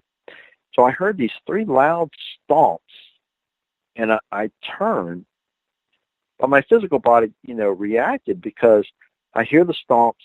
I see out of my peripheral vision that something's there, and I turn to see what it is. And I sort of jump back against the hallway with my hand up, and I realized it was Ross, because Ross that night was wearing this T-shirt with this kind of distinctive, pattern, these colors on it. But there was nothing there. There was nothing there. And just as this had happened, the other guys came up the steps and started coming down the hallway behind me. And had seen me react because, I had to shout it out when something was running at me. And, of course, Ross had been downstairs with the rest of the guys. So it was a freaking doppelganger. No kidding. And this had barely happened when the guys are in line behind me, there's Ross and then Dave and then Sean. Sean and then Dave. Well, just as they're asking me what's happened, and I start to explain it, I got maybe 2 or 3 words out. All of a sudden, Spinks reacts and kind of, shouts out an exclamation and jumps back because he sees something out of the next bedroom over rushing towards him. And he said that it looked like a shadow figure. Now, oddly, that was the bedroom that he had been sleeping in. So he saw this dark humanoid shadow figure rushing out of that room towards him. And he reacted the same way I did. He kind of jumped back. Now, this is before these guys had even heard what had happened or what my experience was or how I reacted. That is odd. Man, it was, the whole night was, it was curious because I said, this is old school Blair House. This is the kind of crazy level of stuff that was happening when we first started investigating the location. And we ended up, we went up into the attic and spent some time up there. And Dave just told me a few days ago that he was reviewing footage, and all the footage from the attic is corrupted. There's a brand new memory card. In fact, it's a brand new camera, 4K camera that we were using. And he went to retrieve the files, and everything is crystal clear until the portion in the attic. And there's just, the files are corrupted, and we don't even know if we're going to be able to retrieve them at this point. But everything before that is great, and everything we filmed after that is perfect. It's just the session in the attic that didn't come through. That is so weird. So weird. What do you think is causing that? Did you get a grip on who the spirit in the house may be doing that? Well, there's a lot of purported entities in that house, actually. And we know, it appears that the spirits of some of the Hetheringtons are in there. We've gotten responses from them. But there's a lot of different pieces involved in this place because where this is it's in Blair, Ohio, which is why it's called the Blair House. And this region, it's a heavy coal mining region, and there are mines that run all underneath the houses in this area. It's interesting because you start looking at the history of that alone, and you find, one, there was a mining disaster. There was an explosion in the mines that killed quite a few miners back in the day. And there's just so many components to this place. There's a hill behind the Blair House. It's a very steep climb that kind of goes straight up. Up on that hill, there are caves that were a Native American sacred site. They think that there were some burials were done up in the caves. So you've got that aspect. You've got a ley line that runs across the property. You've got a river nearby. You've got a long history of the house itself, and like I said earlier, spiritualist activity that happened there for a while in the heyday of spiritualism. And then you've got a lot of other more modern nasty things that occurred, because let me tell you, Dave, this is it's not a great area. It really isn't. The cops patrol the region constantly. You know, there's government housing right next door on one side of the Blair House, and there's an extremely bad problem with drugs in the area. So, in fact, we had a friendly conversation with a police officer while we were there this time, and he was talking about the amount of drug problems they're having. And as a result, you know, you see patrols constantly. So you've got that as kind of a component, you know, all of this, this drug use, which of course creates bad energy, an energetic and a psychological aspect for the people who live there, but also an energetic component that adds to the sort of misery and you know, despair and all the things that extensive drug use can bring with that. So this place is just a crazy vortex of all kinds of things that have occurred and continue to occur right around that property. And, you know, Kristen, who owns the house, I mean, she's a real sweetheart. She's done an incredible job of turning something that was negative in her life into a positive, and runs it now as a business, you know, that people can come and explore it and you know, use it as paranormal lab, so to speak, for a brief time. And you know, groups from all over the country come in and will stay for a night or a weekend or whatever, and always get great experiences there. There's also rumors that there was an affiliation with the Underground Railroad, because there is a basement in the house, and some people get very curious readings and other information from the basement of the Blair House. So there's so many layers of activity in this place. You just kind of never know what you're going to get when you go there and experience it. That place sounds freaky. Is it open to the public, or did you have special permission to investigate there? It's open to the public. Like I said, Kristen allows people to come in. You know, teams can come in and rent the place out for a night. And, you know, not to sound like an ad for the Blair House, but, man, if you're in that region or if you're traveling, it really is a great place to check out. And you can look on, she has a Facebook page. It is just Google the Blair House. And it's in Blair, Ohio. And you'll find all the details on there for renting the place out. It's a crazy place, and you never know. You can stay there if you choose to. It's also run as sort of a paranormal B&B, so to speak. You know, a lot of people go and investigate it, and they can pay an additional fee to also sleep there overnight if they choose to do that.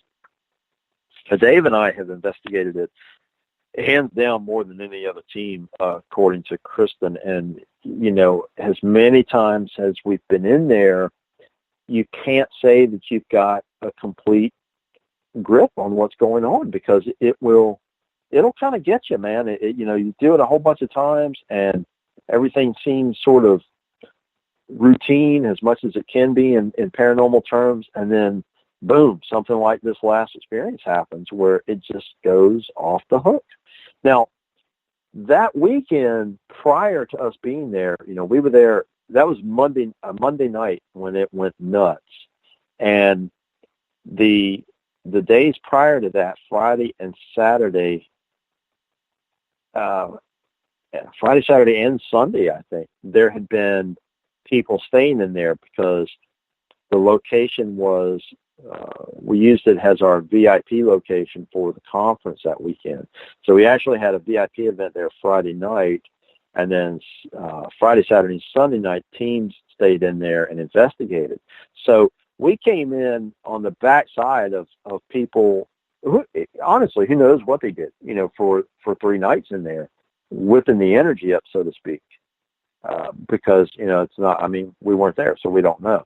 And this is coming in at the end of that and getting a very different experience. No kidding. That is just so weird, man, and eerie. I mean, that sounds like a place you need to be careful when you go in there. Like, you need to be able to know what you're getting into. Oh, you do. And hands down, I mean, certainly when we first started investigating the place, it was pretty nuts. It really was. You know, I remember Kristen had contacted us initially. This was several years ago. And of course, Dave being a local, you know, he told her, he said, yeah, you know, I'll go check it out. She was looking for people to go in and investigate and maybe get her some answers, and was being very selective about who she chose, and had seen some of our stuff. And it was really funny because, you know, Spancy called me and he said, we had already talked about the Blair House. He said, hey, I'm going to stop by and just kind of check this place out. He wasn't planning to really investigate that night. He just wanted to go in and kind of get a lay of the land. So he went in, and I get this call from him, and he's like, man, this place is really creepy, and there's crazy stuff going on. And he kept me on the phone as he went in to sort of do a walkthrough and check some of this stuff out. And even on the phone, you know, I'm hearing this stuff in the background, and I'm like, what's that? You know, who else is there? There's nobody else here, man. It's just other voices. And, you know, the stomping noise and things slamming around.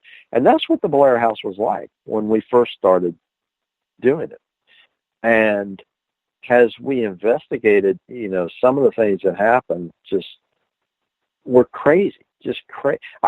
Here's another one for you. It involves that back bedroom where Ross had the strange feeling and became so uneasy. At one point when we had investigated it, I was in that back bedroom with another investigator. We were doing an EVP session. Now, Dave was running the camera, so he was in the hallway just outside of that bedroom. He was basically in the doorway. And he was sitting down. He had a camera on a tripod in front of him and recorded the session. And he was sitting on this chair. You know, we watched him set the camera up, set down, and he's like, okay, you know, we're ready to roll. Go ahead. Did our EVP session. Well, as this is winding up, we start to go out, Dave stands up, and the chair comes with him. And what? You know, of course, he's reacting. He's like, what? He's this whole, what the hell, you know?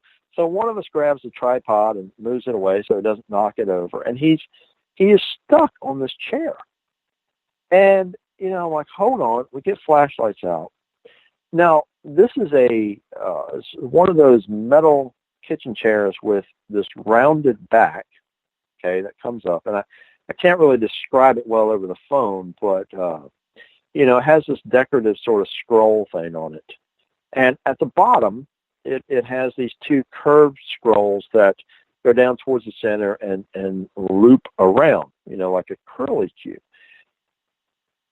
As we get the flashlights out and look at this, and again, I don't know if I'm going to be able to describe this, but somehow Dave's belt loop had become hooked to that chair. But here's a weird thing. It wasn't just from him sitting down and brushing against it. We had to take that chair and we had to rotate it like 2 or 3 times because it had twisted up. And there's no way to do that unless he, you know, we reversed what had been done essentially, but it hadn't been done. Do you understand what I'm saying? So it was as if that chair had twisted, had rotated fully around with his belt loop hooked on it to twist that, to knot that belt loop around. And we had to completely twist that chair around to get it untangled from his belt loop. It was so bizarre. I want to get to Renee's question here, and she is asking, David, isn't it said that if you see your own doppelganger, that it is very, very bad? That is what the legend is, yeah. Yeah. Thank goodness it wasn't my doppelganger. No kidding. That night. You know, but there's a lot of stories about doppelgangers, and they're supposed to be an ill omen if you see yourself. There are cases of people reporting having seen themselves, and it's such an intriguing phenomena.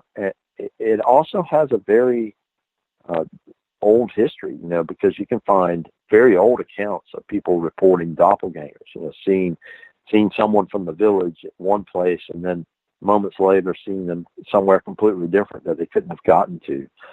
You also see the phenomena turn up sometimes in cases of purported demonic activity, that people will say that something negative in the home is manifesting as a family member or something, for instance, usually in order to try to create a disturbance or a controversy or something. So, in this case, it was clear that something started by trying to manipulate sound, which that whole thing is very intriguing to me because it's not something you hear about very often.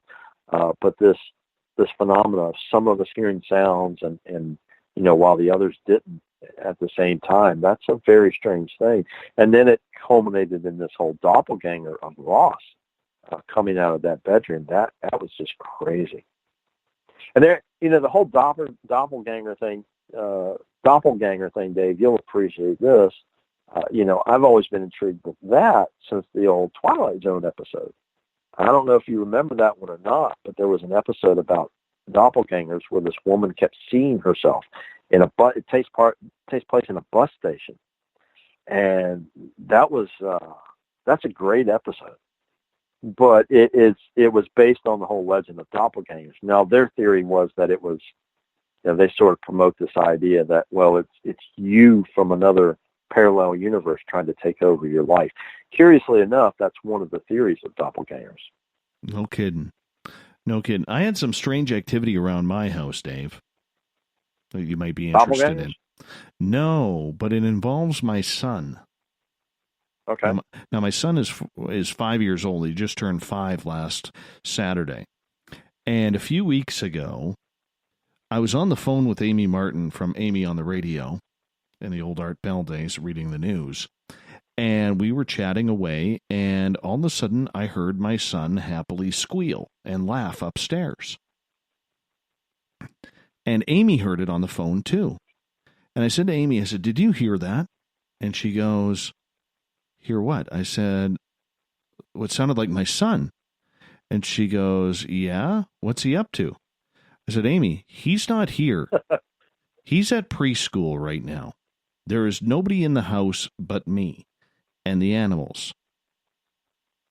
Right. And she's like, "Dude, I heard that." She goes, it came through so loud, it actually drowned out my voice talking to her. And I got freaked out. She goes, "Are you sure there's nobody home?" So I did a whole show, or pardon me, a whole search of my house. Right. Looking to see if maybe the Mrs. Spaced Out Radio came home early, picked him up from preschool. No dice. So then last week, I'm talking to Everett Thiemer from the Encounter Online. And my son, about half an hour before, had went upstairs because Mom was preparing dinner. And all of a sudden I hear knocking from childlike hands, that uncoordinated knock that young kids do on the door. And it went like 2-3 times. Open up my door, nobody is there. I said, "Everett, did you just hear knocking?" He goes, "Yeah. Sounded like your son was knocking." And I'm like, "Yeah." Open up the door, there's nobody there. So I go upstairs and say to my daughter, I said, "Where's Colby?" "Well, he's over there playing with his toys." I said, "Was he just downstairs like 90 seconds ago?" "No, playing toys. He's been up here the whole time." So I have a spirit that's either of a child or I have something manipulating my son, because that's now twice I've had that happen. Wow. Yeah. Wow. Yeah, but that sounds to me, it doesn't sound like something manipulating your son. It sounds like something imitating him. Yeah. Or at least imitating that child. Yeah. Right. Now, has your son reported seen anything or having an invisible friend or anything like that? Oh, about 6-8 months ago, he said he had an invisible friend that came over from next door. And when he said that she wanted to kill everybody, I had Eric Cooper's group from Forest Moon Paranormal come over to my house because they have an astral travel team that does their paranormal work in the astral. And they've worked on my house before with success, and I had them come over and kind of take care of that. And he really hasn't talked about that since. But that's really the only thing. Now, I do know as an infant, him and Mrs. Spaced Out Radio were taken twice in the middle of the night. Once when he was 6 months old, and then again when he was 18 months old. And she recalls actually asking these extraterrestrials, why they had him on this table. And basically they told her, we're just checking the measurements to see how everything looks, and everything looks fine. She was also told that would be the last time that they took him. Now, would those abductions, did they occur while you were living in the same house? Yeah. Oh, in this house? Okay. No, it happened in our previous house. Our previous house, yeah. So how long have you been in this house? August 1st, it will be 3 full years, heading into year 4. Right. Yeah. Strange, man. Strange. Yeah, I mean, I'd keep an eye and keep track on that type of thing. Yes.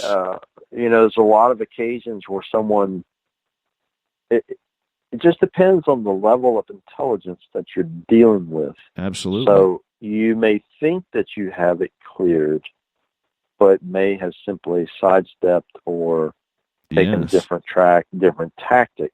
Yes. And, it actually often becomes more dangerous when it takes that course, because if something was attempted to rid the place of it, it may have just agitated it more. Well, we'll take a look. That's nothing against any particular teams or anything like that. I'm just saying, you always have to evaluate carefully. Okay, True. It appears that we've cleared this, but have we really? And when other things start to manifest, that, of course, immediately, to my mind, calls that into question. It's like, okay, well, yeah, hey, Dave, maybe there's something. Hold that thought. Hold that thought. I'm just looking at the clock. I'm already a minute past when we need to take a break here. My bad. I got involved in the conversation way too much there.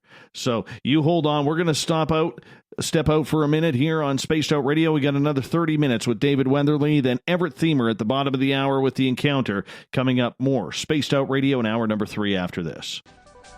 Are you tired of being blocked, shadow banned, or placed in jail for simply posting your thoughts on social media?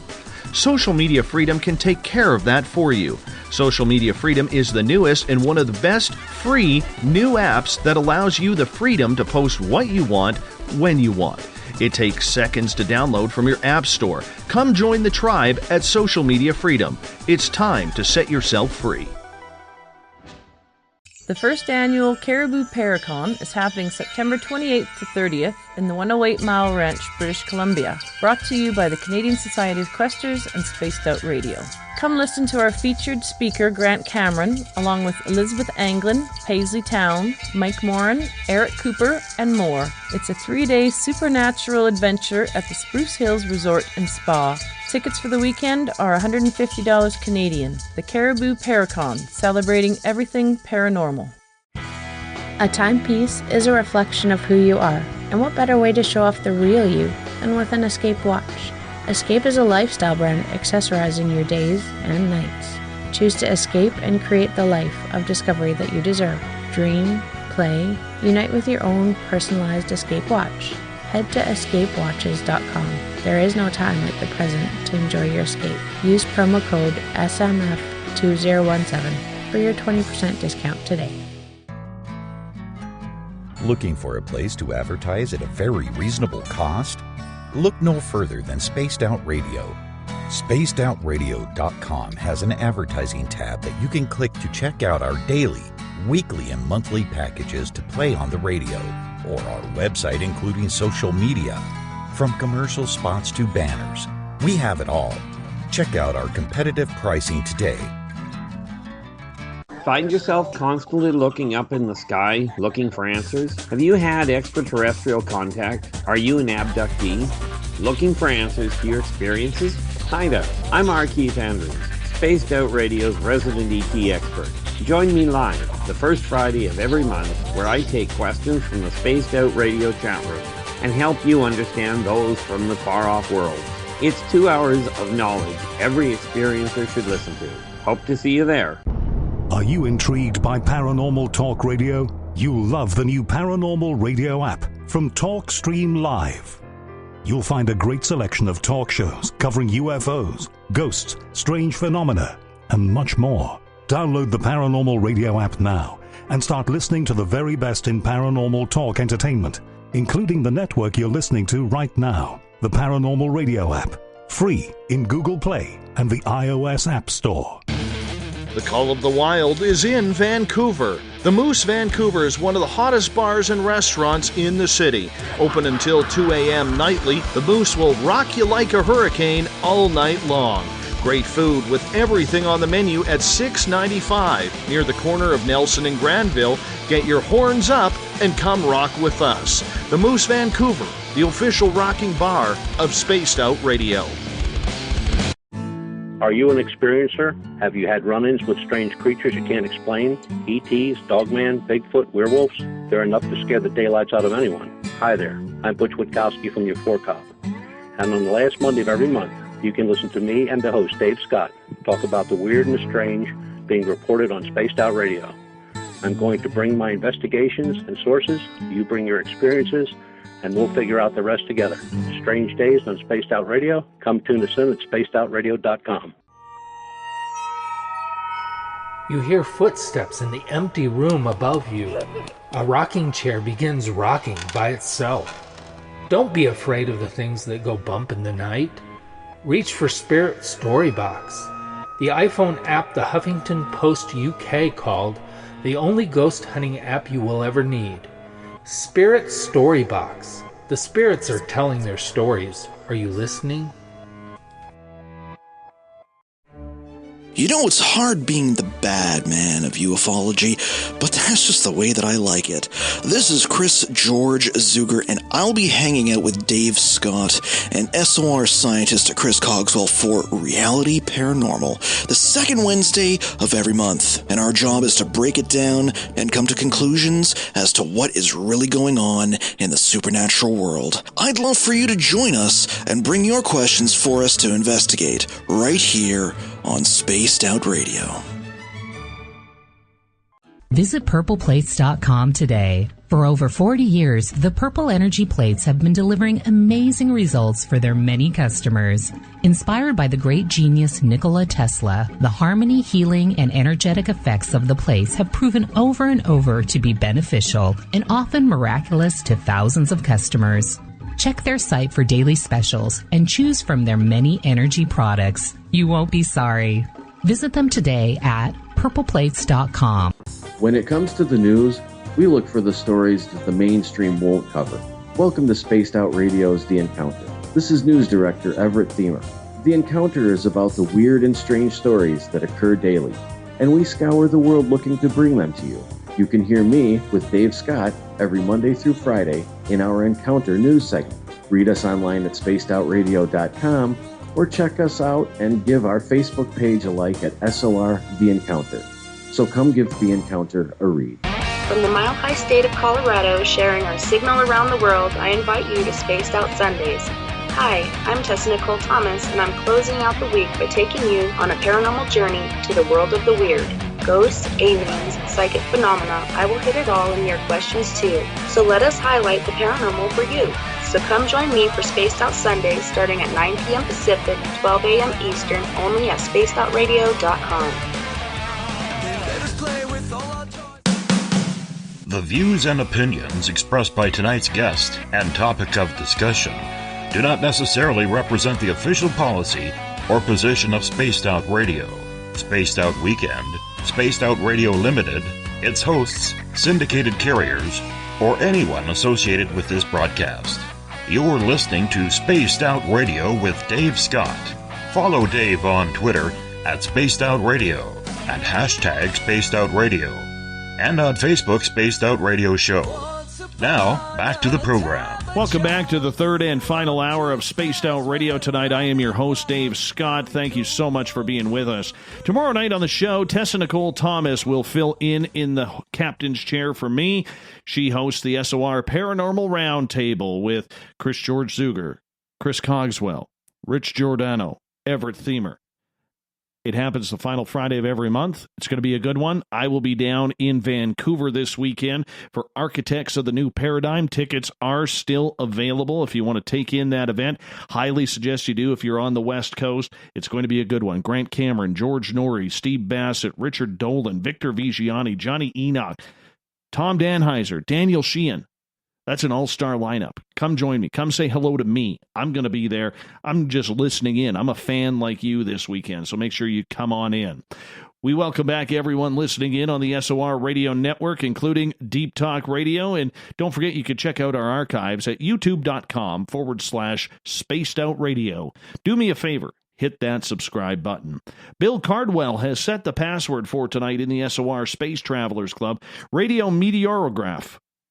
Radio Meteorograph is your password. Make sure you use it wisely, Space Travelers, as Bill sets the password each and every night right here on the mighty SOR. Now, if you want to follow us on our website, spacedoutradio.com, we got a plethora of features for you. You can rock out to some Bumblefoot, shop at our Spaced Out Radio store, read up on the Encounter online, and so much more. Hey, I do want to remind you, I know we're getting asked by a lot of people about our store.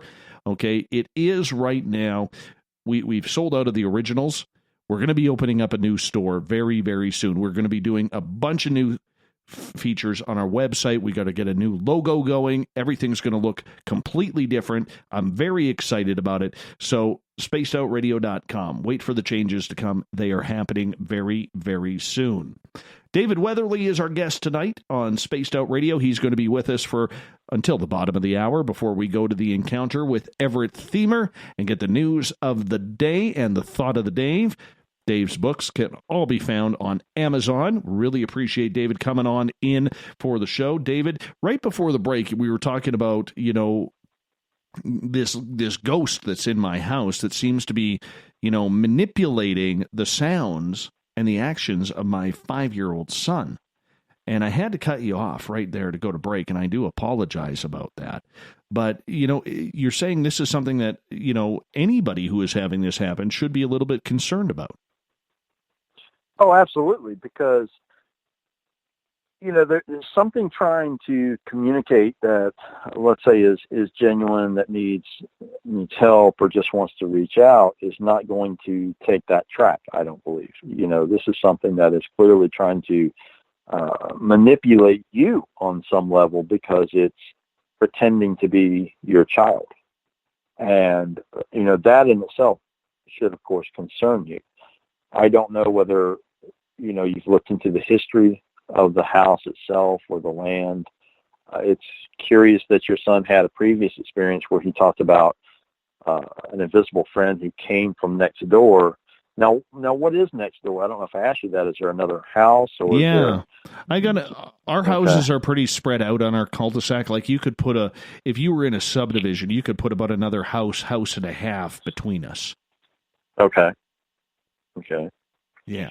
Yeah, so, I mean, I would start with some basics and look at maybe finding out some history of your house. It's probably not that old, but, find out a few of the basics, if there was anything strange that went on in your home before you moved into it, or if there was another house there on that site, or even the lot next door or somewhere close by. Everybody always defaults to the old joke that you're on Indian burial ground, and I can't tell you how many times, of course, we've all heard that. But sometimes it is the case that there was an old cemetery there or something like that, or it's often the case people overlook the fact that there may have been an older home on the site that was there, before the subdivision was built. So you have to kind of dig in and find out See what you can find out about the location itself, which often will point you in the right direction to help you determine what's going on in your location. The other thing I always suggest is, if you've had someone come in and do some things, get a different team in there, get a different perspective, and see if they pick up something different. Just to offer another perspective to see if they discover something different than what the previous team did, or if it's consistent. But I'll let you and Ross do that. I'll let you and Ross do that when you're up here for sure. Paracon. We'll be happy to come in and check out what's going on there. It's not very far away now. It's only a couple of months. So, but certainly track the things that are going on. And honestly, I think you should check in with your son on a regular basis and just keep an eye on him, because a child that young, if it's a malicious entity, they can often try to start manipulating a child. And it can be subtle things that you maybe as a parent wouldn't pick up on initially. And things in a child's eyes that would be very strange to us might not be as noticeable, for a 5-year-old. A 5-year-old, for instance, may not think anything of an object moving around on its own. He may think that's cool, but not say anything about it. I've worked on cases like that before in the past, where a child was involved and they were actually experiencing paranormal phenomena, but to them it wasn't beyond the norm, because they were young and it was something that they had seen happening. And it's like, oh, cool. My invisible friend is moving the toys around with me and playing. So you have to be very conscious. These experiences that you've had, those to me are very something to be taken very seriously. And that's a red flag, man. You're hearing your kid laugh in the house when you're not there. That's a red flag that there's something not right unfolding in your home. Well, we'll get you guys to check it out when you were here. That's going to be a good one. Hey, I want to switch gears here with you, my friend, because when you and I last talked, you were in Alaska looking for Bigfoot. Actually, but before we get into that, Dawn in the chat room actually just reminded me of something about my son. Thank you, Dawn. I appreciate that. I took him down to the museum. All right. We were in this building called the Bunkhouse, and we had never opened that portion up to the tour. And so I take my little guy into the bunkhouse, and we walk in there, and it's fresh. You could feel the energy around. And I said to my son is just kind of staring off, and I said, Colbs, what do you see? Do you see anything? He goes, yeah. I said, do you see a man? He goes, no. I said, do you see a woman? He goes, no. I said, do you see a boy? He goes, yeah. I said, where? And he points and he goes, under the kitchen table. So we did an investigation with Haunted Crew of Canada up there in May.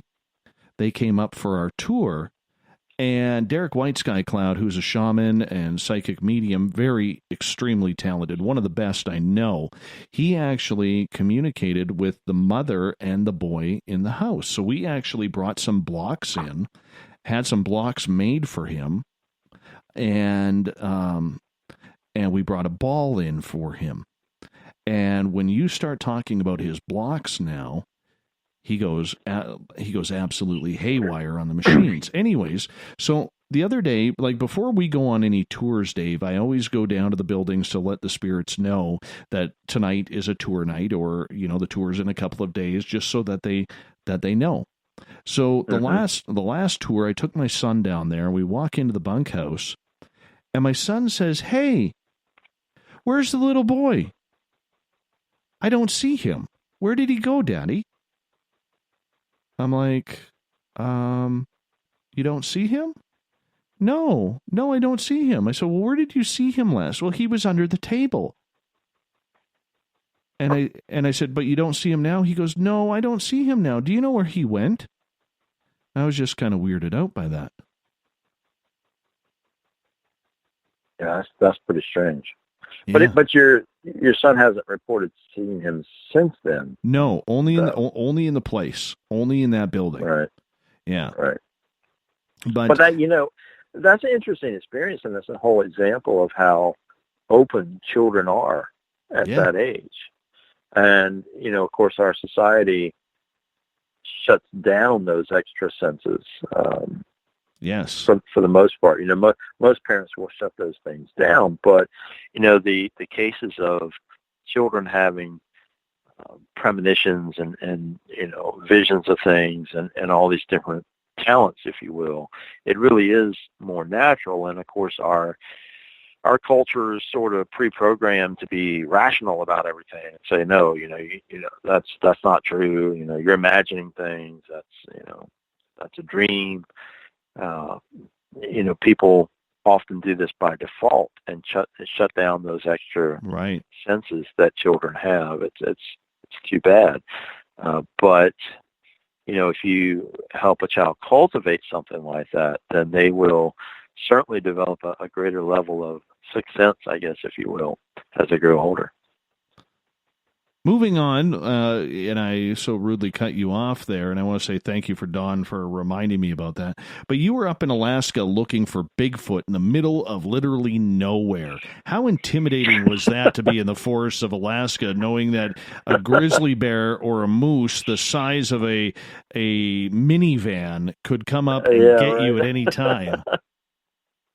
Yeah, it was, man. It's an interesting place, I tell you.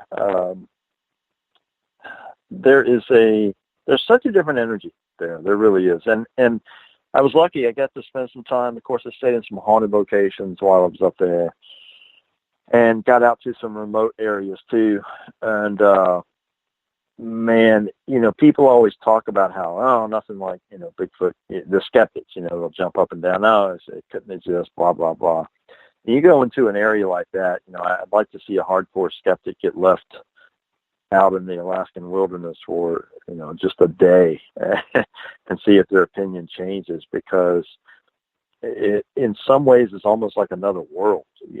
There's areas of it that are just so dense and so, I guess, raw maybe is a word to use, that it's very easy to see how things could exist there in that wilderness that most people would just have no concept of. I didn't really feel intimidated by it. Curiously enough, I found out once I had been there actually for over a week, spent some time in Anchorage, and later found out from an Uber driver that Anchorage is apparently the most dangerous city in the U.S. because the crime rate is just off the scales. And they have an incredible number of documented gangs that are located in Anchorage. And, who would have thought Anchorage, you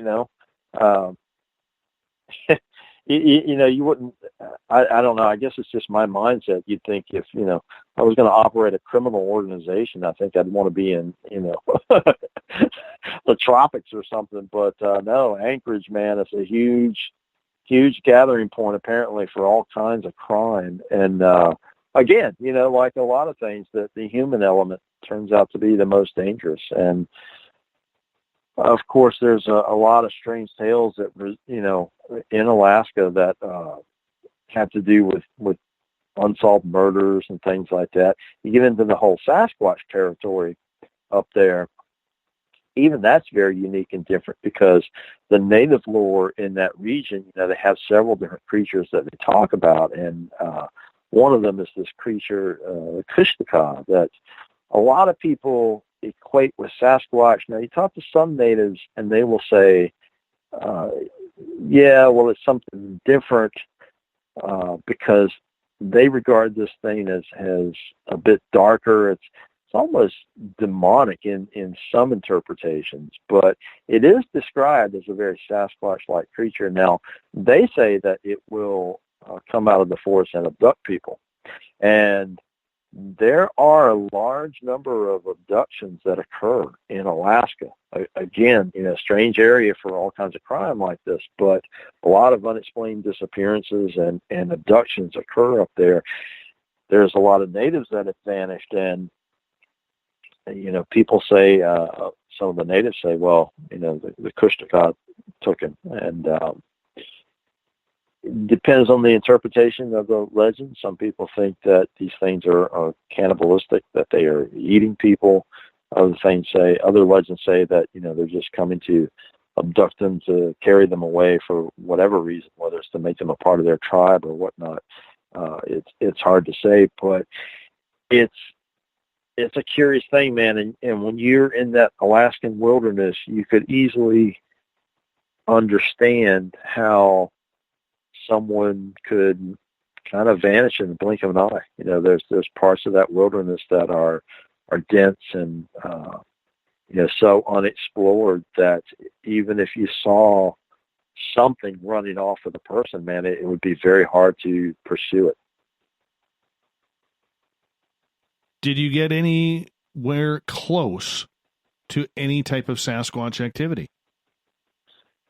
Not on this trip, no. Checked out a couple of locations of reported sightings and talked to some witnesses and so forth, but no, not on this occasion. Again, something.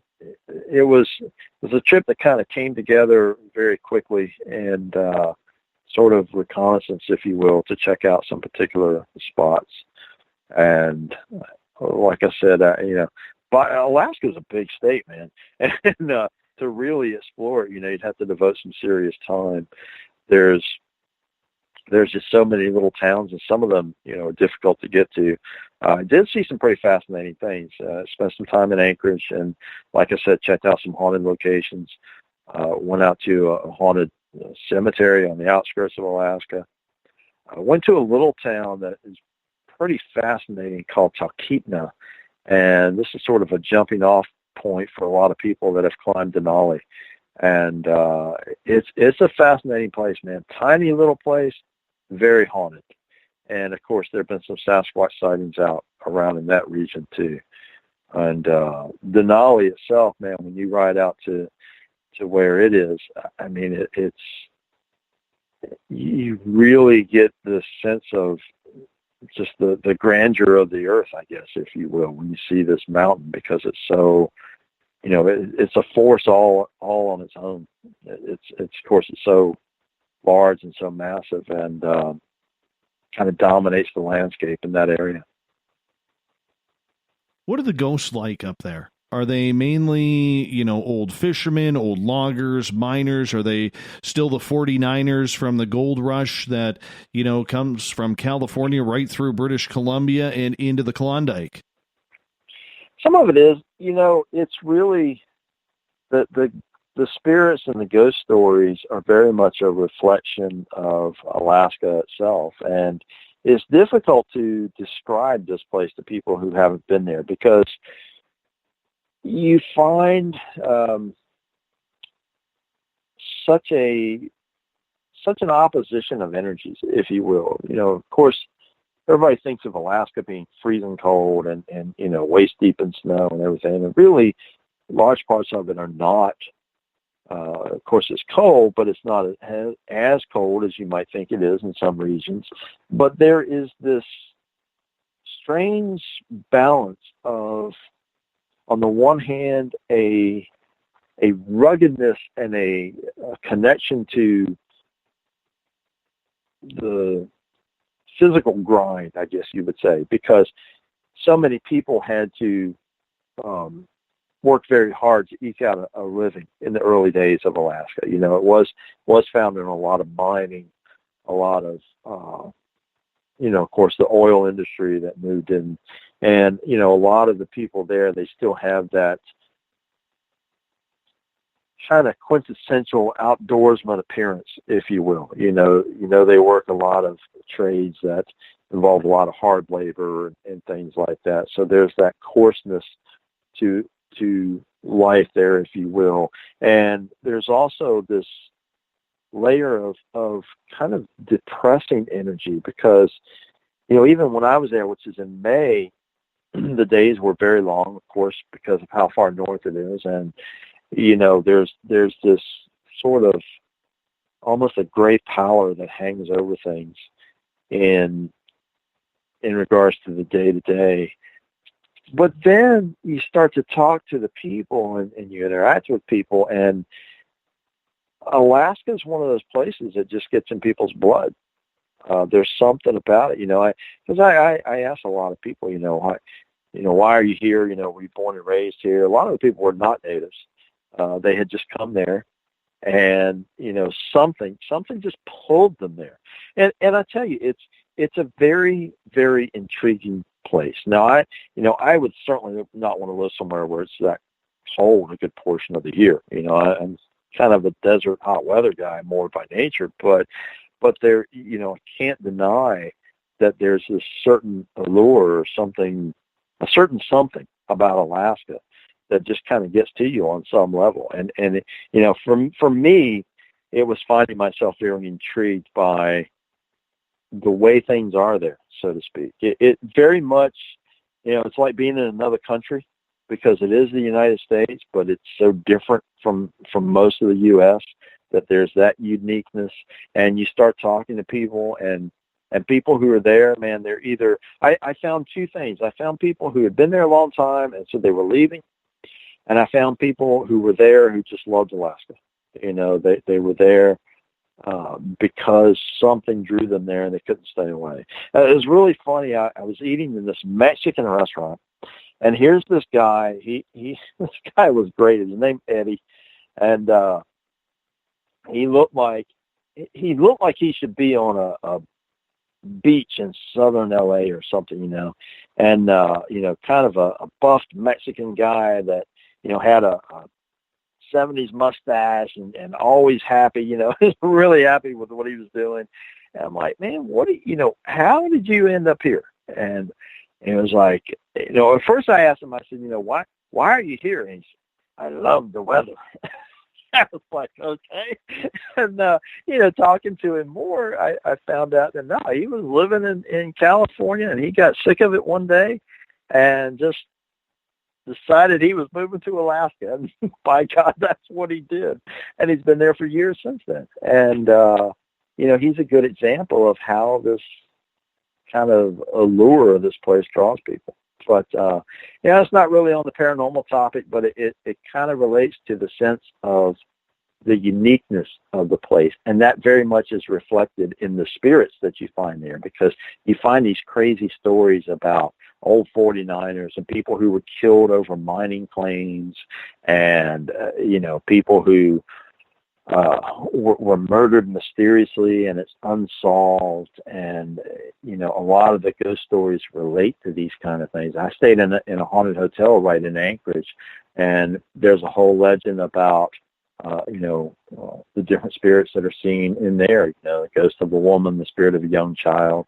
And, you hear what on the one hand sounds like typical ghost stories, but then when you delve into the details of who purportedly haunts it, then it often does relate to, this was the spirit of an old miner who won't leave his claim unguarded, or the spirit of a guy who was killed over a fight about a woman, and he, in the heyday of Alaska, and his ghost remains.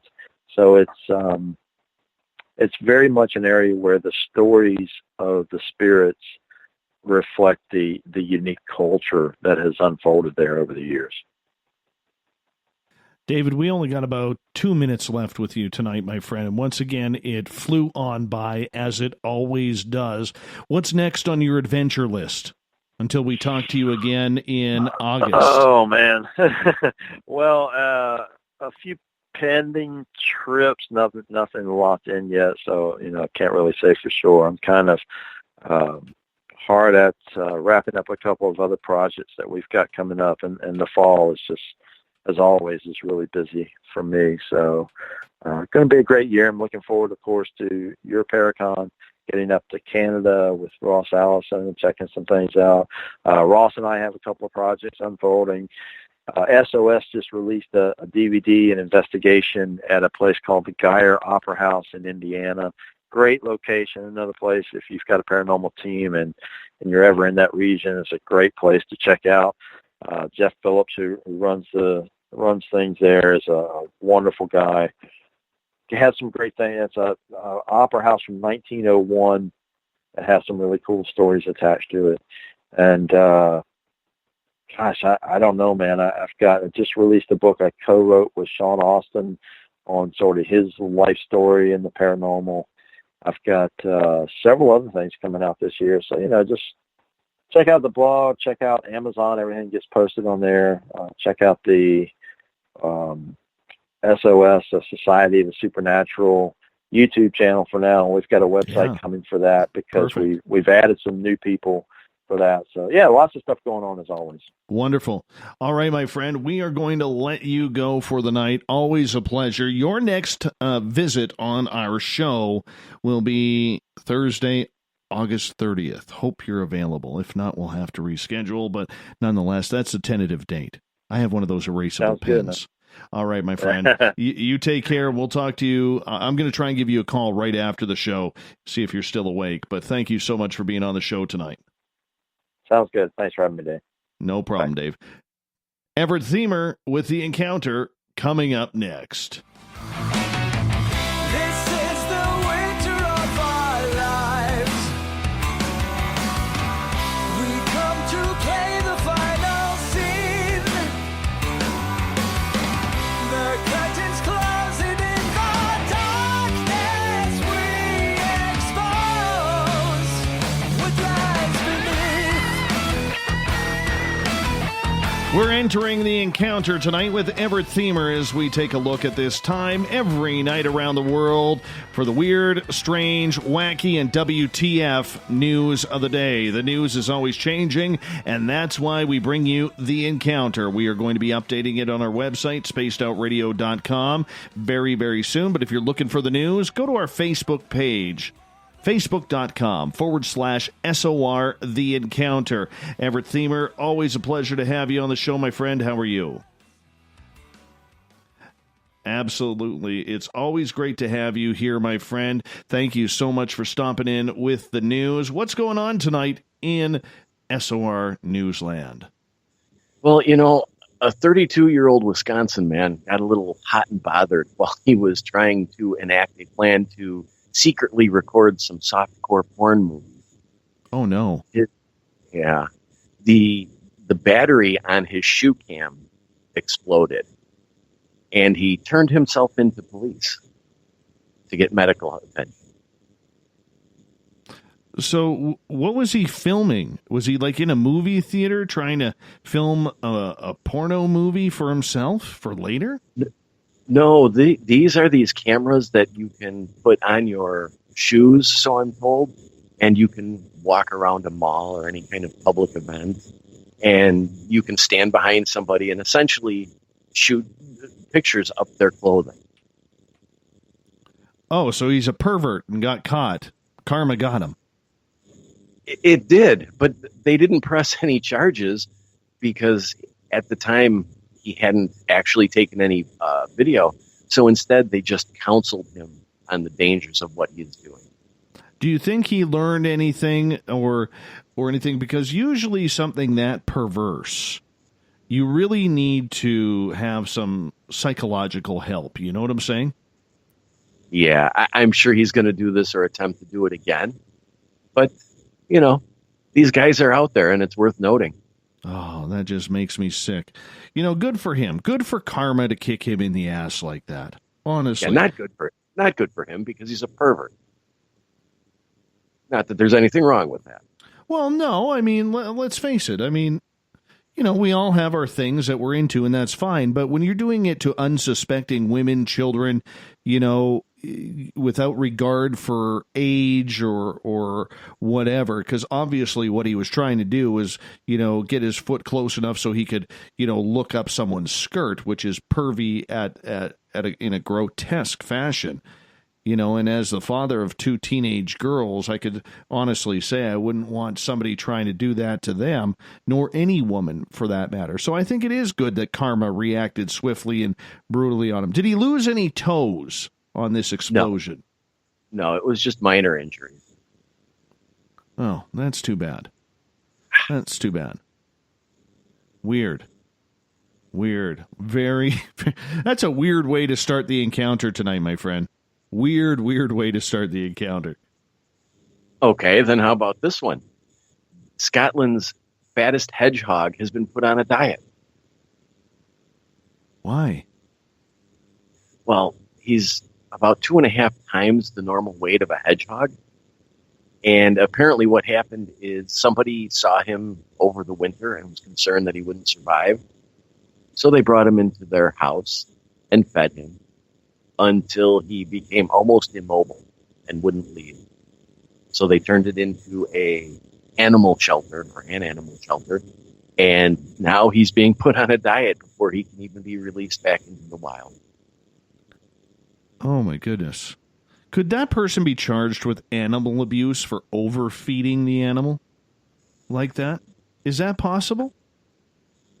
I don't think so. I mean, I guess somebody could make a case for it, but I think at the same time you could make a case that, well, he brought it in because he was concerned how it would survive the winter. And, many of us have pets who are a bit overweight because we love them.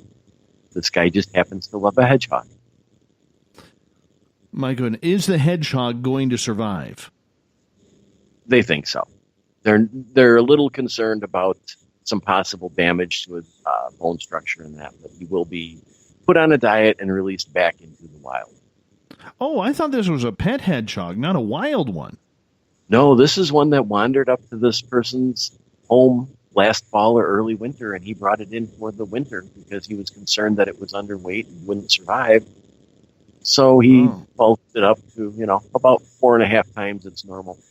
Think of you or I going from our weights to, 800 pounds, 1,000 pounds.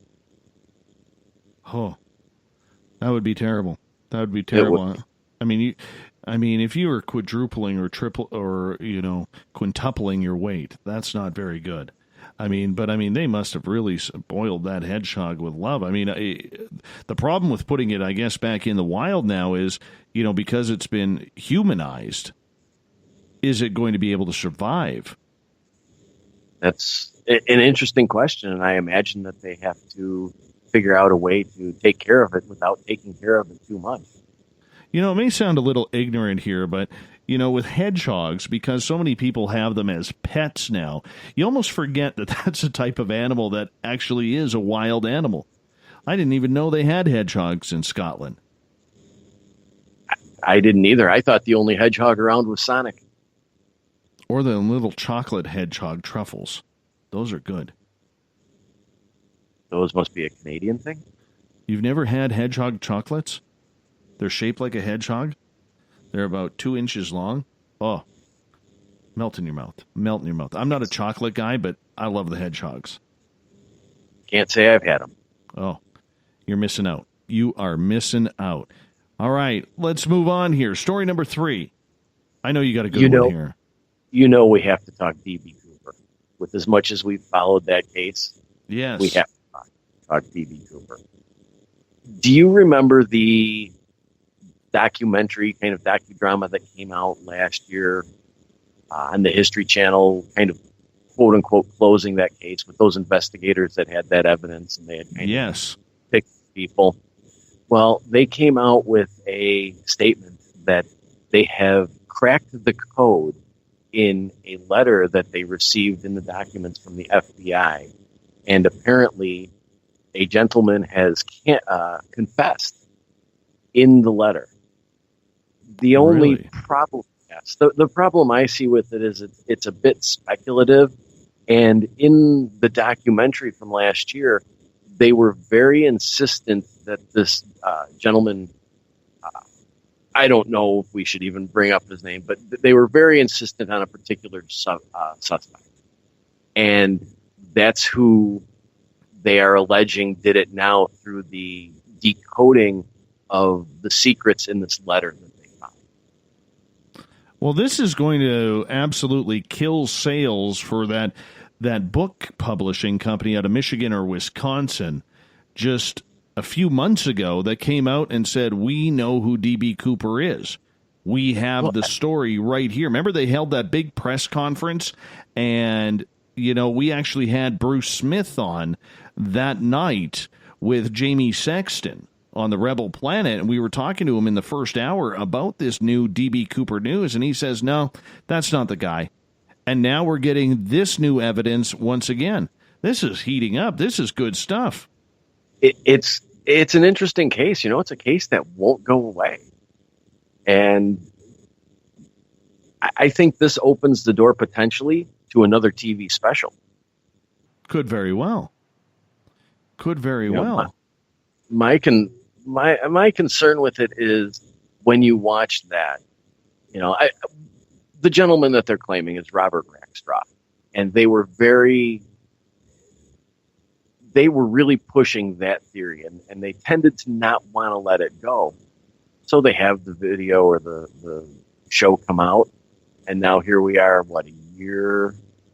almost a year later, and they have this letter, which they claim even the FBI didn't notice in the documents. The producer is the only one that happened to notice this letter or find this letter. After 40 years. Yes. He noticed some consistencies between this letter and some the confirmed letters from D.B. Cooper. And he put some code breakers from the Army on it, and they conveniently got a confession hidden in the letter. That sounds a little bit too contrived. I mean, come on, 40-some years they've been working on this case. And the FBI just happens to miss this letter, and within a year, this TV producer, let's not forget that he is a TV producer, just happens to have a code breaker who can solve this. Now, I honestly wasn't even aware that they thought that there was much hidden code or anything in the D.B. Cooper letters. Way too convenient, man. Way too convenient. And the fact is, it's somebody. Are they? I apologize. I heard the name Robert Racker. Robert Rackstraw. Rackstraw. Okay, because the guy in what was the guy in Wisconsin? Wasn't that Robert Rackstraw or Robert Raker or something like that? As well, from this publishing company. The one that they were suggesting was the D.B. Cooper, possibly. I mean, Robert Rackstraw has sort of a checkered past. He was convicted of some check writing and forgery issues back in the 70s. He was tried but not convicted of murdering his stepfather. But since he did spend some time in prison, he's gone on and gotten multiple degrees and has taught things like economics and international law at a couple of different colleges in California. He's made a bunch of money, and there's no real evidence that since he put all of that behind him, he was in any way, shape, or form a criminal. Mm-hmm. When I look at this, I see, and I don't want to throw my own opinion in there necessarily, but what I see is that these guys have focused on him, possibly because of his past, and just don't want to let go. Walter Recca was the guy that when this story was released earlier this year in May. Walter Recca. So Robert Rackstraw and Walter Recca, those are the two newest subjects on the D.B. Cooper case. That is way too intriguing. And Walter Recca apparently made his confession to his friend Carl Lauren in multiple recorded conversations as they were best friends for 14 years. Now, see, Rackstraw wasn't even identified by anybody on the plane. When they showed photographs and composites, nobody identified him as the hijacker. Strange. So it's an interesting case. I mean, it never seems to quite go away. I don't know that we'll ever truly have a answer at this point. I mean, people get old and move on or pass on, and we may have these theories thrown out there forever. It's absolutely true. Absolutely true. I think we got time for one more story, maybe two, Everett, depending how many you have. This one will be quick. The mayor of Warren, Michigan, Yes. Jim Fouts, has posted on Facebook that he is not to be disturbed during his jogging. He has a very strict routine, and he does not have time to stop and talk to the people while he's doing his cardio workouts. Really? I read that, and to me that seems a little bit self-centered, especially in a day and age when people are trying to interact and speak and talk more with politicians. For a city mayor, especially of a town the size of Warren or a smaller town like that, to kind of have the arrogance or the idea that his workout is too important for him to talk to the people is a little troubling. That is a little bit arrogant. I mean, I can see, okay, I'm going to play devil's advocate here for a quick second, because I could actually see why he is doing this. He's probably had so many citizens who say, I'm going to get my time with the mayor. I'm going to go on his personal time. I can see where he's saying, look, all I'm trying to do is have some time to work out. Give me my break. I'm not at the office yet. I mean, it's almost the same thing as we see, when athletes or movie stars or rock stars are trying to sit down for a dinner with their family or friends, and they are being hounded constantly for autographs and photos and all sorts of stuff. I mean, you can see where he could be saying this, but I mean, how busy could the town of Warren, Michigan be? But if he's being bothered enough, I actually don't have a problem with him doing this. I don't know. I think that if you're the politician or a politician or the mayor of the town and you're out in public, you are the face of that town. You are the public voice and public representative of that town. I can understand him wanting his privacy and wanting his personal time. But at the same time, when you're out in public, you should be open to speaking to your constituents. I get that, but at what point do you shut it down?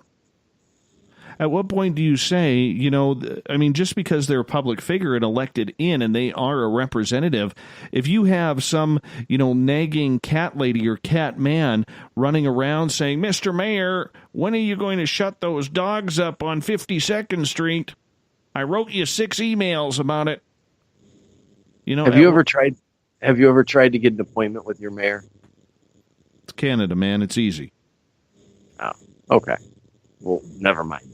Because I've tried to get appointments with mine, and I don't know. He took a few with me, and then all of a sudden, I can't seem to get one. Well, I mean, I don't know how it works down there. Okay, I really don't. But I mean, I don't know. I'm not sure I have a problem. I mean, the guy is entitled to some time, and if he is actually being harassed while all he's trying to do is take a jog, maybe a simple solution, Mr. Mayor, change your route. Change your route. You don't want to be disturbed? Change your route. But good on him for getting out in the community and not running on a treadmill. Wants to enjoy the community. I think we can agree to give him that. Yeah. Well, the picture that Jeff Gear just posted at hashtag Spaced Out Radio on Twitter, this guy, he reminds me of one of my former bosses. Yeah, I officially don't like this guy now just by his photo. You can't judge somebody by their photo. If you saw my former sports director and put a picture, and the way he used to say, Dave, you got the soccer scores wrong at the World Cup. Why aren't you bumping them up in the sports line? It's a bigger story than Major League Baseball. So I went on the next sportscast, and I'm like, yeah, we got a blowout happening at the World Cup. Switzerland's leading Zimbabwe 1-0. I had no idea there were scores in soccer. Oh, soccer, my nemesis. Absolute nemesis. Sport was Christianity. Soccer would be the Antichrist. It really would. Send those complaint letters to FIFA. At FIFA on Twitter, FIFA website, or FIFA.com, FIFA.org. Tell them how much you don't like soccer. that the world's a better place without it. Hooliganism, man. Hooliganism. Oh, can't stand it. Can't stand it. That's just me. Good job today, Ev. Good job. Now, you'll be a part of the roundtable tomorrow night with Tessa Nicole Thomas, Chris George Zuger, Chris Cogswell, and Rich Giordano. That's going to be a fun one. I don't think you're going to be getting the news because it's all news, that show. Yeah, I'm bringing my espresso just to be able to keep up with them. Oh, It's yeah. a fantastic panel. That's going to be hyped up. And once again, to our audience, I will not be there tomorrow night. Tessa Nicole Thomas will be in the hot seat for tomorrow night's show for the SOR Paranormal Roundtable. I will be down in Vancouver, mingling and listening to some great speeches at Architects of the New Paradigm in Surrey, British Columbia at the Sheridan Inn. 8:30 a.m. Saturday Pacific time it starts. So you got to get there early. Make sure you get to that event. Tickets still are available where you can hear the brightest and best voices and minds on that subject. I'm just going to sit down and entertain. If you want to come down there, hang out with me, sit with me, and watch this, and watch people like Grant Cameron, Steve Bassett, Daniel Sheehan, Victor Vigiani, George Norrie, Tom Danheiser, and Richard Dolan and Johnny Enoch speak, hey, come hang out with me. I'm looking forward to it. I'm going to be there all day. I hope you join me. Let's get to the thought of the day.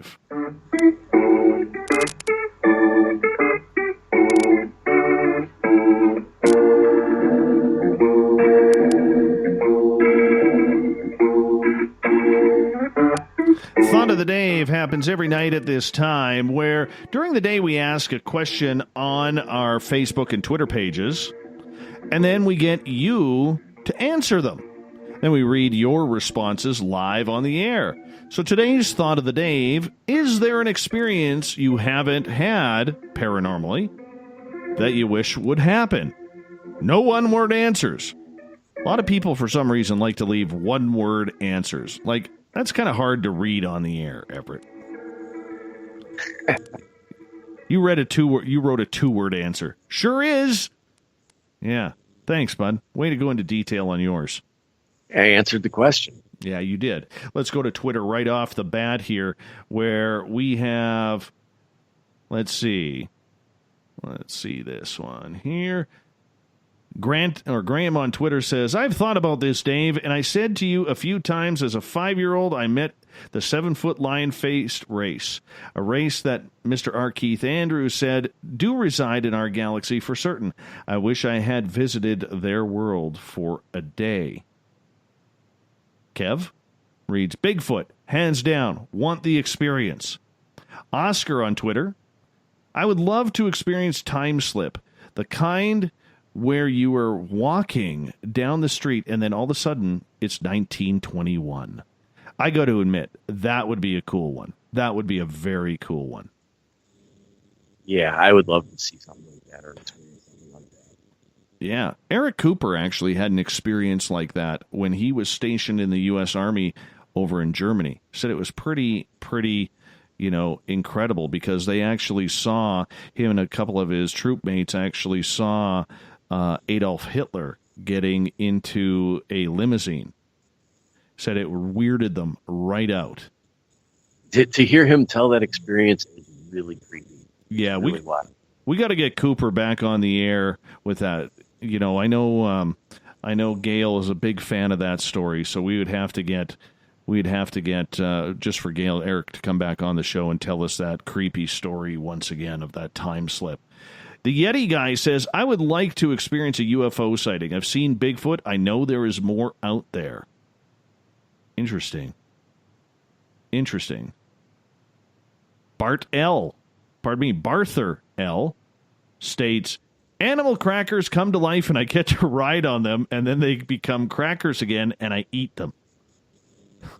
That is awesome.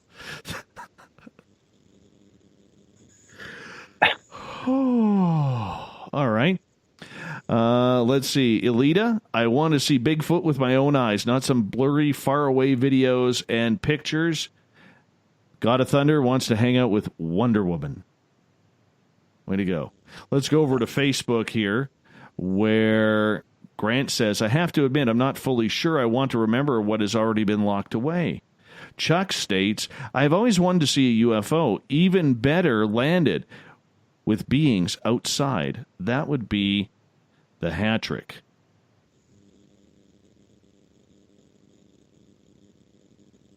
John states, I have seen traditional disc-type UFOs. Would love to see one of those black triangle ones. Well, you know what, John in BC?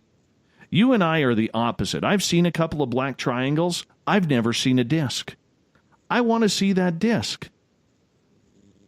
I do. You see the black triangle. How about you, Ev? I would settle for either. That's the one thing I want. I want that one view-changing, life-changing experience. Not a light in the sky, not something weird. I want to know, and I want that experience. Len states, I've seen and done a lot in my nearly 62 years, but I've never won a dime from a lottery of any kind. Winning over 100 million would be an experience I would like to have. I could sure change so many lives in and around this area. Let's send some love to Len. Hopefully he gets that. I would love to see that happen. Right? That would be cool. Yeah. Little Ronnie Moniak, otherwise known in these parts as the Ukrainian watermelon, to go to my very first Paracon ever, that being SOR, but I see it's not likely going to happen. Why not, little Ronnie Moniak? We want you to come. We want you to come. You got to show up to the Caribou Paracon September 28th to 30th right here in 108 Mile Ranch, British Columbia. Leon jumps in. I would love to sit and chat with a really high-level CIA agent and get the real answers to some of the obvious questions like Sasquatch, aliens, religion. That would be cool. That would be a cool experience. James, but would they lie to you? Oh, probably. But I'm sure that one day there would be some honesty. Yeah, maybe. I don't know. All right. James jumps in. Hitting a new world record for a single winner of a Powerball lottery ticket today would be kind of awesome. Yes, it would. Edie, who has been on this show talking Bigfoot before, I want a face-to-face, a face-to-belly encounter with Big Boy, or Oscar, as I have named him. He's come so close, spoken to me, and so much more, but to be able to look at him and thank him for the trust and sharing his home would be priceless. I got to bring Edie back on to tell you these Sasquatch stories. It's been a number of months since we had her on. She has a Sasquatch gifting site that thing is fired right up. Fired right up. Penman jumps in and says, I would like to see a mermaid or plural. Yes, there is a reasonably good possibility they exist. Vivster, I would like a bunch of OBEs. I would love to check out the universe and other planets. I'd also like to try and chat with my guardian spirit angels if that's possible. You know what? That's where we're going to wrap it up right there. That's a good positive one to wrap it on up. I want to say thank you to everybody participating in the Thought of the Dave. Everett Themer and the Encounter, great news for updating us once again. Very cool. Absolutely appreciate it. And we also want to say thank you to David Weatherly. David Weatherly comes on this show every second month to fill us in on his paranormal, weird, and strange adventures. He'll be back on the show Thursday, August 30th. I hope you'll join us for that one because David is always an amazing guest. And also, I want to say a big shout-out that tomorrow night, Tessa Nicole Thomas will be hosting the SOR Paranormal Roundtable starting at 9 p.m. Pacific, midnight Eastern Time, as she will kick it off once again. Like I just said moments ago, I'm going to be down in Vancouver. This is my final night of the week. It's kind of weird going away on a Thursday, but we're going to do it. And I will talk to all of you on Monday, 9 p.m. Pacific, midnight Eastern Time, tomorrow night. SpacedOutRadio.com. Tess is also through the weekend as well. We got Mr. Ron Bumblefoot Thal rocking in the background with Little Brother is Watching. Bumblefoot is the official music of Spaced Out Radio, rocking us in and out of every single show. Get your horns up for the guitar god himself. Special thanks to everybody listening at home, in your cars, at work, wherever you may be. A big thank you to everybody watching on Periscope.tv, everyone on Spreaker for participating in the chat room tonight. You were absolutely amazing. Over 1,000 comments again. Fantastic. Great night by all of you. Thank you for your participation. Twitter at hashtag Spaced Out Radio, and to the Veterans Club, the SOR Space Travelers. Thank you so much for hanging out with me. Thanks for sharing the show, telling your friends about it, making us bigger and better every single night, because together, my friends, we own the night. I will talk to you on Monday. Mr. Bumblefoot, we need a favor. We need you to take us home. Have a good one. Good night.